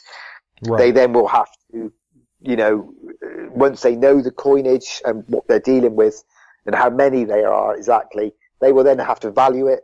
And, there could be some rarities in amongst of those. You just don't know. That could be worth a lot more than an average hammered coin is worth. So they have to do all of that, which is going to take a long time. But once it all gets done, the treasure committee will then come up with a price that they believe the hoard is worth. And then if everybody agrees on that, it then gets put to a museum to purchase it. And obviously if a museum wishes to purchase it, they've got to raise the money to purchase the coins from the finder and the landowner, or finders in this case, and the landowner. And then everybody then splits it however it's split, right. And that's the way it works in the UK. If a museum doesn't want it, if it gets returned as such, if it gets, it's not, I suppose, it's not unclaimed is the incorrect terminology. It's just that if it gets returned, if a museum doesn't wish to purchase it, then it gets returned to the landowner and the finders, and then they decide what they want to do with it. If they want to sell it, or if the landowner wants to pay off the, or whatever. It's up to the landowner and the finders then to decide what they want to do with the find. But that's only if it's returned from the museum, if the museums do not want to buy it. They do get first refusal, so if a museum decide that they want it, they have to then go down the route of purchasing it. The finder and the landowners cannot refuse the museum the right to buy it. Right, and in this case, I don't necessarily see the museum refusing. Not really. It depends. It's a very weird one, Josh, because sometimes they return things that you'd have thought they would definitely want. That is true. But sometimes it's purely down to lack of funds, Josh. It could be purely down to the fact that they cannot raise the money. If the hoard is valued at whatever, nobody really knows. People are coming up with ideas, but that's hypothetical. Right, we're still waiting on that determination. Yeah, exactly. If the hoard and the value has come out at a certain amount and they can't raise the money, then the hoard will be returned. If they definitely want it, then they will have to go down the fundraising. They have patrons, they have people who will help the museums purchase it. They even go out and do fundraising. They will raise the money somewhere, if they particularly want that collection in the museum. But, some museums already have a collection of gold nobles and they have a collection of hammered coins. They might turn around and say, well, we've already got those type of coins in our collection. We don't need to purchase some more, in which case it will be disclaimed and it will be sent back to the finders and the landowners. But the context of the hoard and what it was doing, I think you're probably right. I think in this case, they'll probably find some way of having it. Right. I do. I think they'll probably want to keep it. But the Treasure Committee, the Treasure Act, it depends on how much it's valued at, really, Josh, but we'll wait and see. It will all come out in time, Exactly. And I guess, like we were talking before, of people saying, oh, well, my metal detector's better than this brand of metal detector and stuff like that. Well, in this particular situation, if I remember right, that was an XP, a MineLab, and 2 Noctamacro machines out there. So it was well-rounded combined effort. It was a mix and match of everything. And, there was 2 guys who were helping to, once the hoard had been found, once the hoard had been, they realized what they were dealing with. They got the 4 original finders of the hoard and a couple of other guys who they trusted.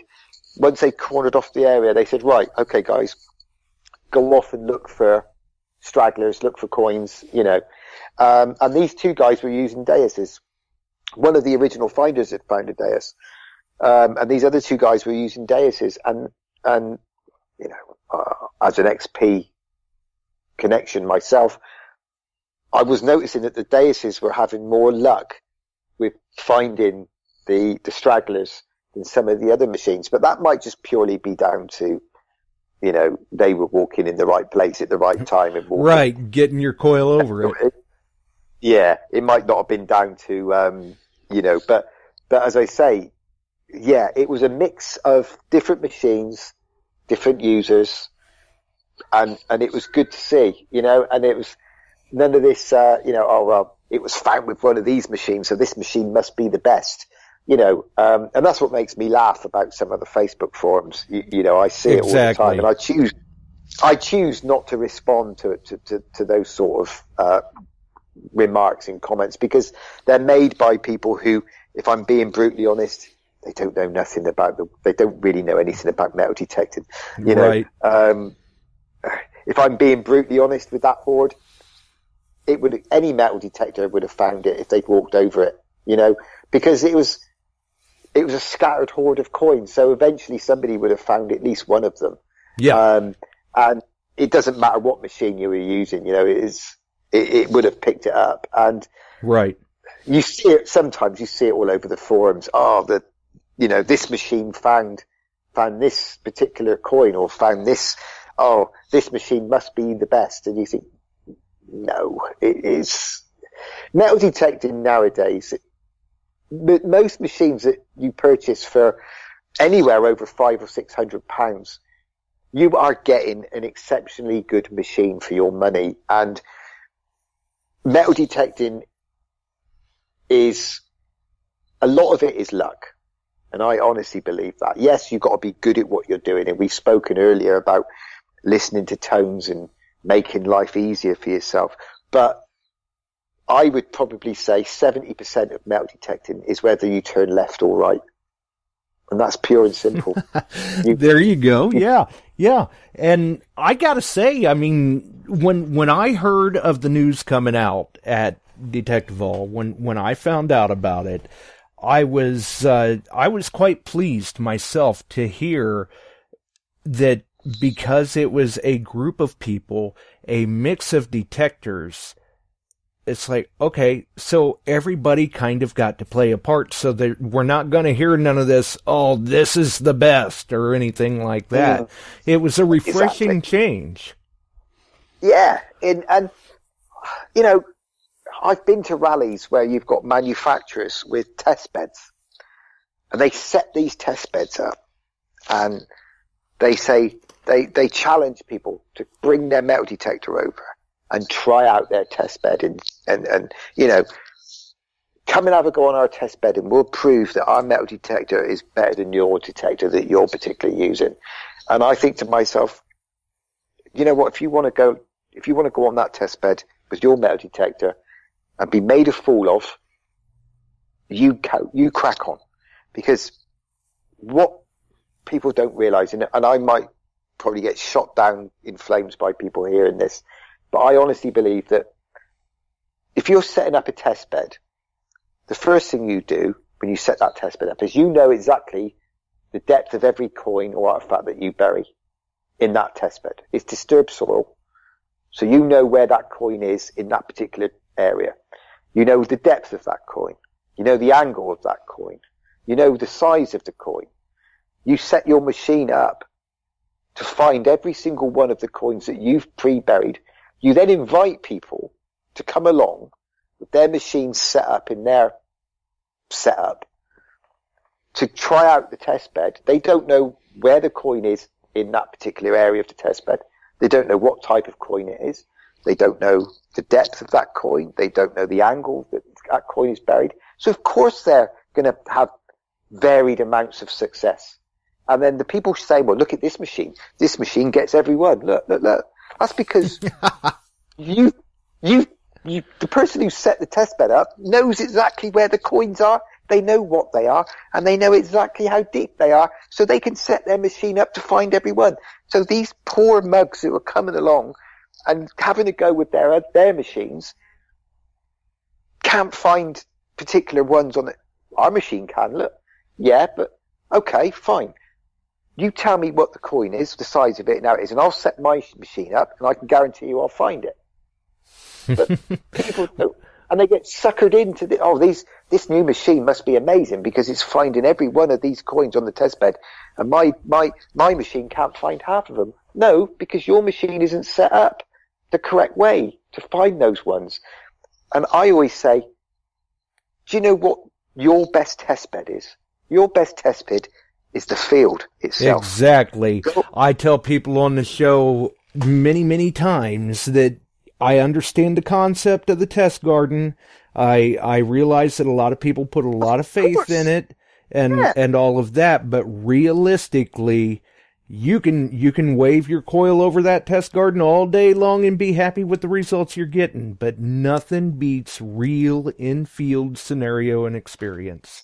Exactly. What people don't realise, Josh, sometimes is that the field in question that you're metal detecting could be quite completely different scenario to your test bed at home or the test bed at the rally, whatever.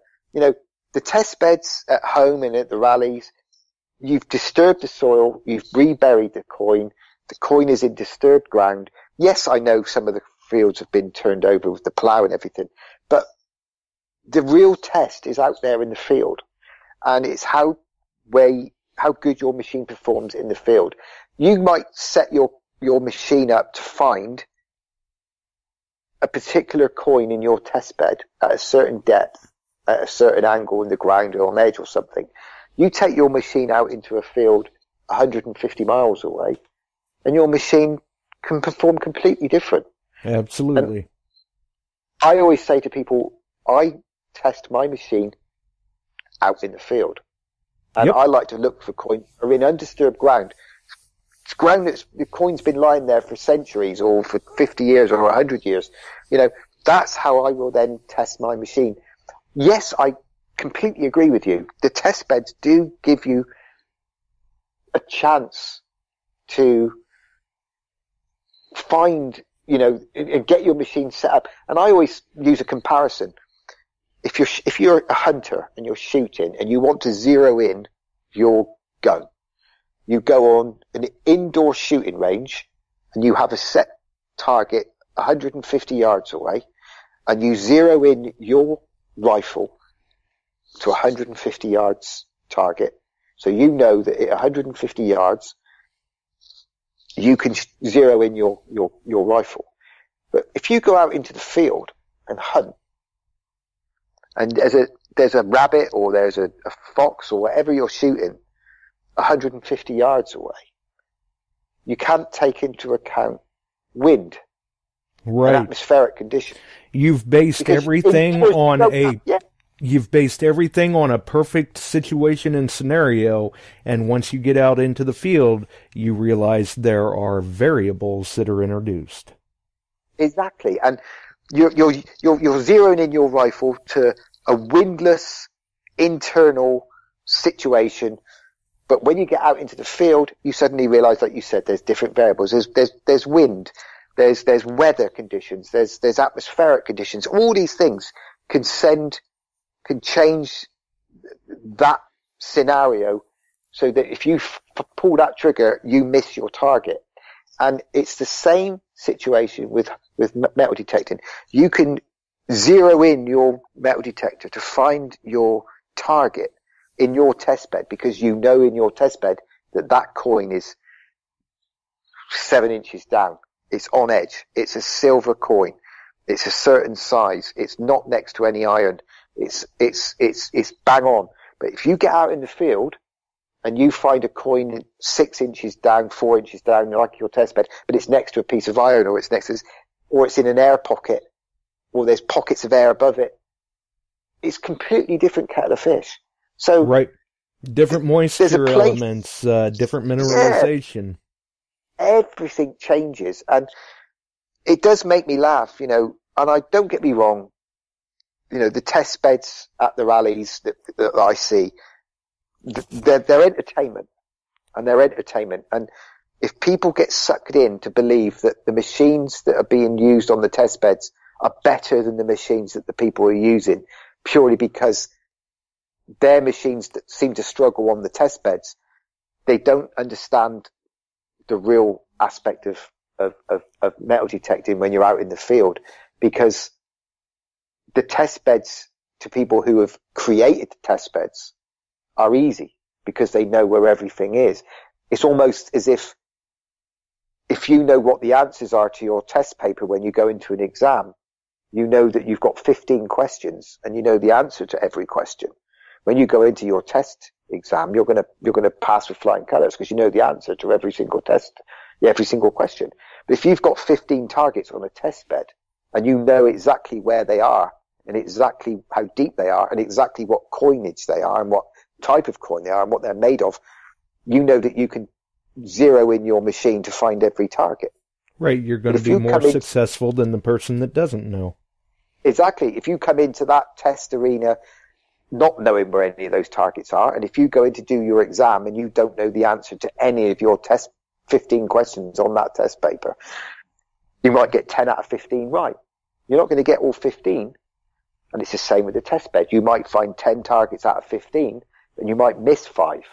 And then you look at the people who have done the test bed and they found all 15, you automatically think that their machine is better than yours. No, they've just set their machine up slightly differently to find that target. They just, you could do the same with your machine.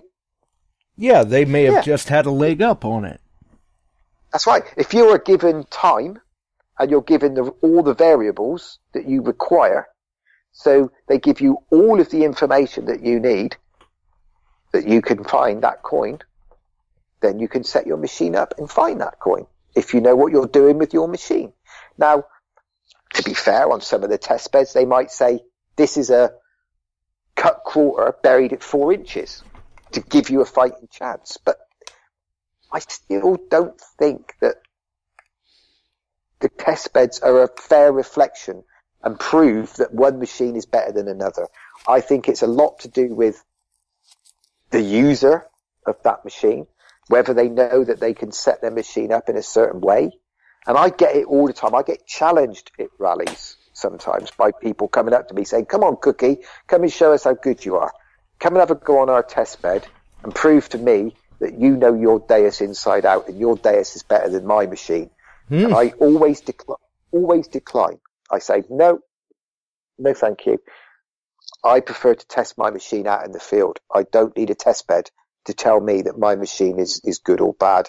And I don't need a test bed to convince anybody that I'm a good detectorist, because there's no such thing, I don't think, as a professional detectorist. People sometimes out there, professional detectorists. There's no such thing, Josh. It's people who have got a lot of respect in the hobby are people who know what they're talking about. I wouldn't say they're professionals, but they are people who have gained respect and they have took time to learn what metal detecting is all about. Right. They're experienced. They're knowledgeable. Yeah. And they've accepted that 70% of metal detecting is all down to luck. Which way you turn on that particular day, if you turn left or you turn right, determines if the gold coin is on your left, or if you move slightly more to the left than you would know. Lots of different factors. Now, I'm not saying that some form of skill comes into it, because if you're listening for targets, and to some people with certain machines, you listen and you can hear a slight twig, like that guy I spoke to about ages ago now with the hammered coin situation where he was convinced it was iron.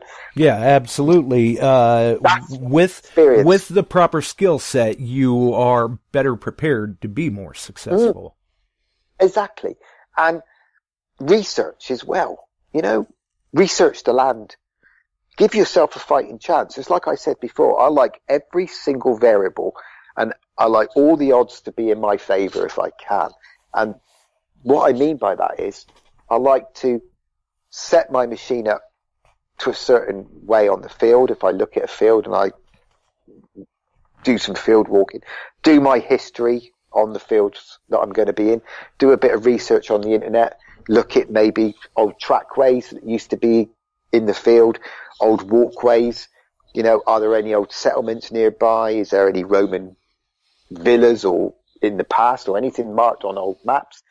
And look in the field for pottery or pipes, anything that can give you an idea of where people were living and working and whatever, or walking. So you know where to go. Anybody can pick a metal detector up and walk into a field, and they could be lucky. You might hit something straight away. But then you get lots of people who give up metal detecting because after 3 weeks and they haven't found a pot of gold, they think the hobby's rubbish. They walk off or they leave it. Right. But research, it makes is a massive part of metal detecting. Researching the land first before you go on it. Just spend a bit of time working out roughly where on your new permission is good to go. Absolutely. I know people are really eager to get out there and hunt straight away, and yeah, you look for the hotspots, but you also do a bit of research before that to give yourself a fighting chance of finding something. And the actual swinging of the metal detector is the last thing that you do, and it's the most fun thing, but it's the last thing that you do, because I always research an area first, which is what I do for my dad's memorial rally. I don't just pick any old farm. I just make sure that the fields that we have for the rally, I've researched, and I know that in the area, you've got a lot of history surrounding the fields. So it gives the guys who are coming, who are paying their good money to attend the rally, at least I give them a fighting chance of finding something. I'm not sending them out onto barren fields and fields that have got no history on them at all. And that's not what we're about. I want people to go away from the rally having a fun weekend, but also maybe with a few good finds in their back pocket as well.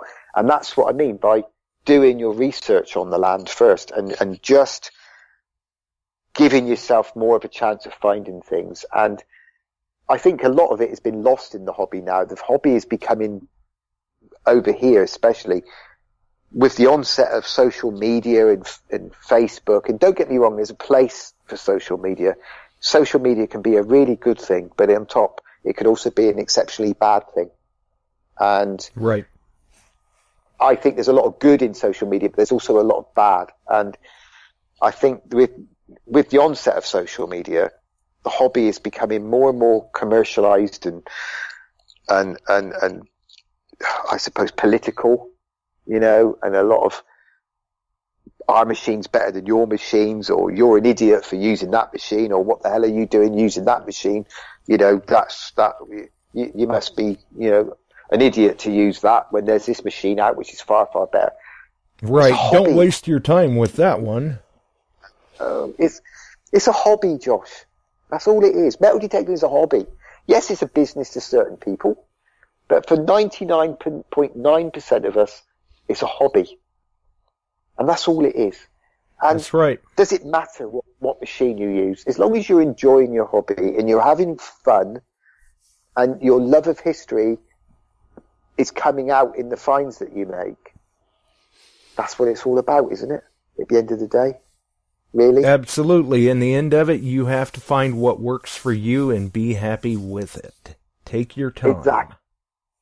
Just have fun and enjoy your hobby. And you are a perfect example of that. You haven't let some of the things that have happened to you affect your hobby and affect your enjoyment of the hobby. In fact, you're very inspirational for a lot of us. You're living proof that you can have an ailment, or you can have something happen to you in your life, which a lot of people would knock them back. But in your case, in lots of other people's cases, I've seen, it hasn't. It's inspired you to think, you know what, I'm not going to let this affect me. I'm not going to let it destroy my hobby. I'm not going to let it stop me doing the thing that I love. And that's what a lot of people have been removed from in our hobby, I think. It's become more and more political and a lot more argumentative than the old days. And that was one thing that I tried to bring back with the Rodney Cook Memorial Hunt, was the old rallies that used to happen when it was all about the camaraderie of guys and girls getting together and enjoying the hobby, enjoying the hunt. And if you went home with a few fine, more the better. If you didn't, you still had a damn good weekend. And right. Nobody cared. Nobody cared that you had a different machine than me. Exactly. And that's the thing. There's still plenty of us out there that we want to get out there and have fun. We got a lot more time to spend in the hobby. Yeah. And for me, it is a hobby. And yes, I suppose you could say I have a little bit of influence within the hobby because of the friends that I've made and my relationship with Gary and and with XP and with many other amazing people in the hobby. And I've been very fortunate and very lucky to have such amazing friends. And maybe with the success of the Rodney Cook Rally, it's given me that little bit where people stand up and they maybe know who I am a little bit more than what I used to be. But I don't mean that in a big-headed way. It's just I've been very lucky within the hobby that I've managed to, the hobby means so much to me that I can use my voice to try and help other people within the hobby. And that's what I want to do, with my dad's rally. I want to help people, not necessarily they might not enjoy, they don't even know what metal detecting is, but metal detecting can help them if they're suffering with cancer or if they're suffering with leukemia and things. They might not have a clue what metal detecting is or what it means to some of us, but I want to help people with that. And if anybody ever, at the rallies that I'm attending, I'm always there on hand to help. I do the skill schools with Gary, and people just coming into the hobby or have just bought a Deus for the first time, and it's a little bit overwhelming.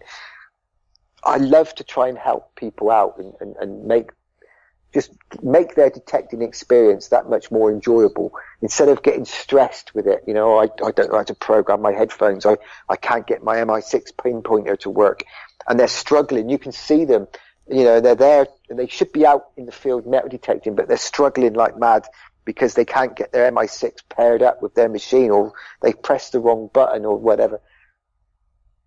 Rather than just walk past these people, I stop. You okay there? You having a bit of problem? Oh yeah, please, could you help? There's a lady a few weeks ago, and I was on a rally, and I could see she'd been stopped when she was struggling, and I walked up to her and I said, "Are you okay?" And she goes, "Oh, I'm not getting any sound in my headphones, and I don't know why." And her coil wasn't paired to her headphones. For some reason I don't know whether she'd done something, I don't know. And I could see her getting more and more stressed, and she was obviously getting quite, tetchy with it. So I just said, "Look, okay, don't worry about it. Couple of minutes. There you go." "Oh, what? Oh, thank you so much. Oh, that's amazing. Thank you for stopping. And that is, oh, I don't know how, oh, I just don't know what I did wrong." I said, "Don't worry about it. Right, you were the hero for the day. I wouldn't quite go that far, George, but I didn't. I could see that she was struggling, and exactly. You could walk past or you stop, and I like to think that I would. It doesn't matter whether it's not even in metal detecting, if in any aspect of life, it's easy to walk away, isn't it? It's easy to walk on the other side of the road or to cross over. Yep. And not get involved. But if we all did that, the world would be a very, very sad place. And it can be quite a sad and horrible place, but it can also, there could be a lot of, look at what's happened in Sri Lanka over the last day or so, the atrocities that happen. If we all crossed on the other side of the road, it would be even worse, wouldn't it? And absolutely. I've always tried to not be one of those people, and if I can help, she might have turned around and told me to mind my own business. If she had done, fair enough, But at least you took the time to offer. That's right, and that's the sort of thing that I wanted to instill at the Rodney Cook, my dad's memorial rally, was that sense of camaraderie between detectorists, rather than laugh and think, well, while she's stood there fiddling around, I could be out detecting around her and find all the good stuff. I haven't got time to help. I want to be out in the field metal detecting, I've only got a day, so I'm going to be out. I want to maximize my time in the field. Rather than to be like that, we try to instill a sense of camaraderie, You're right there. Why don't you try? Here's some settings for you. You know, I find this program works okay on that machine. Have a go on that, you know. And that's what people liked about it. You know, we were going back to the old days. And I think before social media, the rallies were a lot more friendly and a lot more camaraderie. Nobody really gave a monkeys about what machine you used and what type of machines. But since the onset of social media, the downside of that is it's created a lot more anti-certain machine forums. So you might have a MineLab forum, and they're very anti-XP or whatever, and vice versa. You could have an XP forum, and the people on there are very anti-MineLab, you know, or whatever machine, or what you're using that machine for, you know, what a piece of junk. I don't care what machine people use. It makes no difference to me. If you're happy with it and it finds you stuff, crack on. Right, get out there and use it. And enjoy yourself. And I particularly like and use XP, and I have done for many, many years. And I was very lucky to have a Deus within the first week of it being released. And I've used XP from very early days when they first came out. And I still use XP. But I've used other manufacturers' machines before. And they're very capable. You've found what works well for you. Yeah. But I don't belittle people who don't use XP. Yeah, I have banter with my friends who might use other machines, but that's the difference. There's a difference between having a bit of fun and banter to belittling people. Yes, and absolutely. I expect you've seen it as well, Josh. Sometimes it can turn into pure hatred. Oh yeah, it gets downright ugly sometimes. Yeah, and it saddens me to see it, and I try not to get involved, because I think if you get involved, and Gary Blackwell has got exactly the same mentality as me. In fact, I probably learn a lot from Gary. And many times Gary has said to me, Cookie, don't get involved, mate. Don't retaliate. And just ignore it. Right. Don't play the game. You just stoop to their level. Yeah, I get goaded sometimes on Facebook. I get goaded on the forums. Sometimes people try to goad me into an argument or try to get me involved in arguments that are you know, and Gary always says to me, Gaz, just ignore it. Don't get involved. And Gary doesn't, you see. Gary doesn't get involved. Right. You know, there's no point in Gary getting involved because he's the face of XP, because he is the media guy for Europe for XP. And obviously, you know, he's well known as that. He can't afford to get involved. Right. And what a lot of times I like to tell people too, when it comes to the drama like that, I try not to get wrapped up in it or anything, because I would rather utilize my time to be more, to use that energy to be more creative. Rather than sitting there and arguing with somebody about a moot point, I would rather utilize my time and energy to get out there and find something good and keep it in a positive light instead. Yeah. And it reflects back to what I was saying earlier. It's a hobby at the end of the day. And exactly. If your hobby can make you become involved with the hatred that I've seen on Facebook, because one guy uses an Equinox and another guy uses a Deus, or one guy uses a Garrett and another guy uses a Macro Cruiser or something like that. And you see the arguing between them, and it becomes heated and it gets nasty. And everything, and you think to yourself, my God, it's just a hobby, lads, you know? Right. And at the end of the day, we're all searching for history, regardless of what we're swinging. But exactly. Then again, I guess, speaking of the end of the day, we're probably getting pretty close to the end of yours. Wow. Yeah, we've had a really good conversation, haven't we? I know, time really got away, but You have just been You've got such a pleasure. You've got some serious editing to do, haven't you? Gary will probably be listening in on this saying, I told you Cookie can talk for England. Once he gets going, he doesn't shut up. And I can be a bit like that, I'm afraid. I'm very passionate about the hobby, as you can probably tell. That's quite all right. Well, hang in there with me for a minute, Gary, unless you've got anything else to add. No, absolutely. No, I'm fine. Okay, well, hang in there with me for a minute. We'll roll the music and get on out of here. Okay.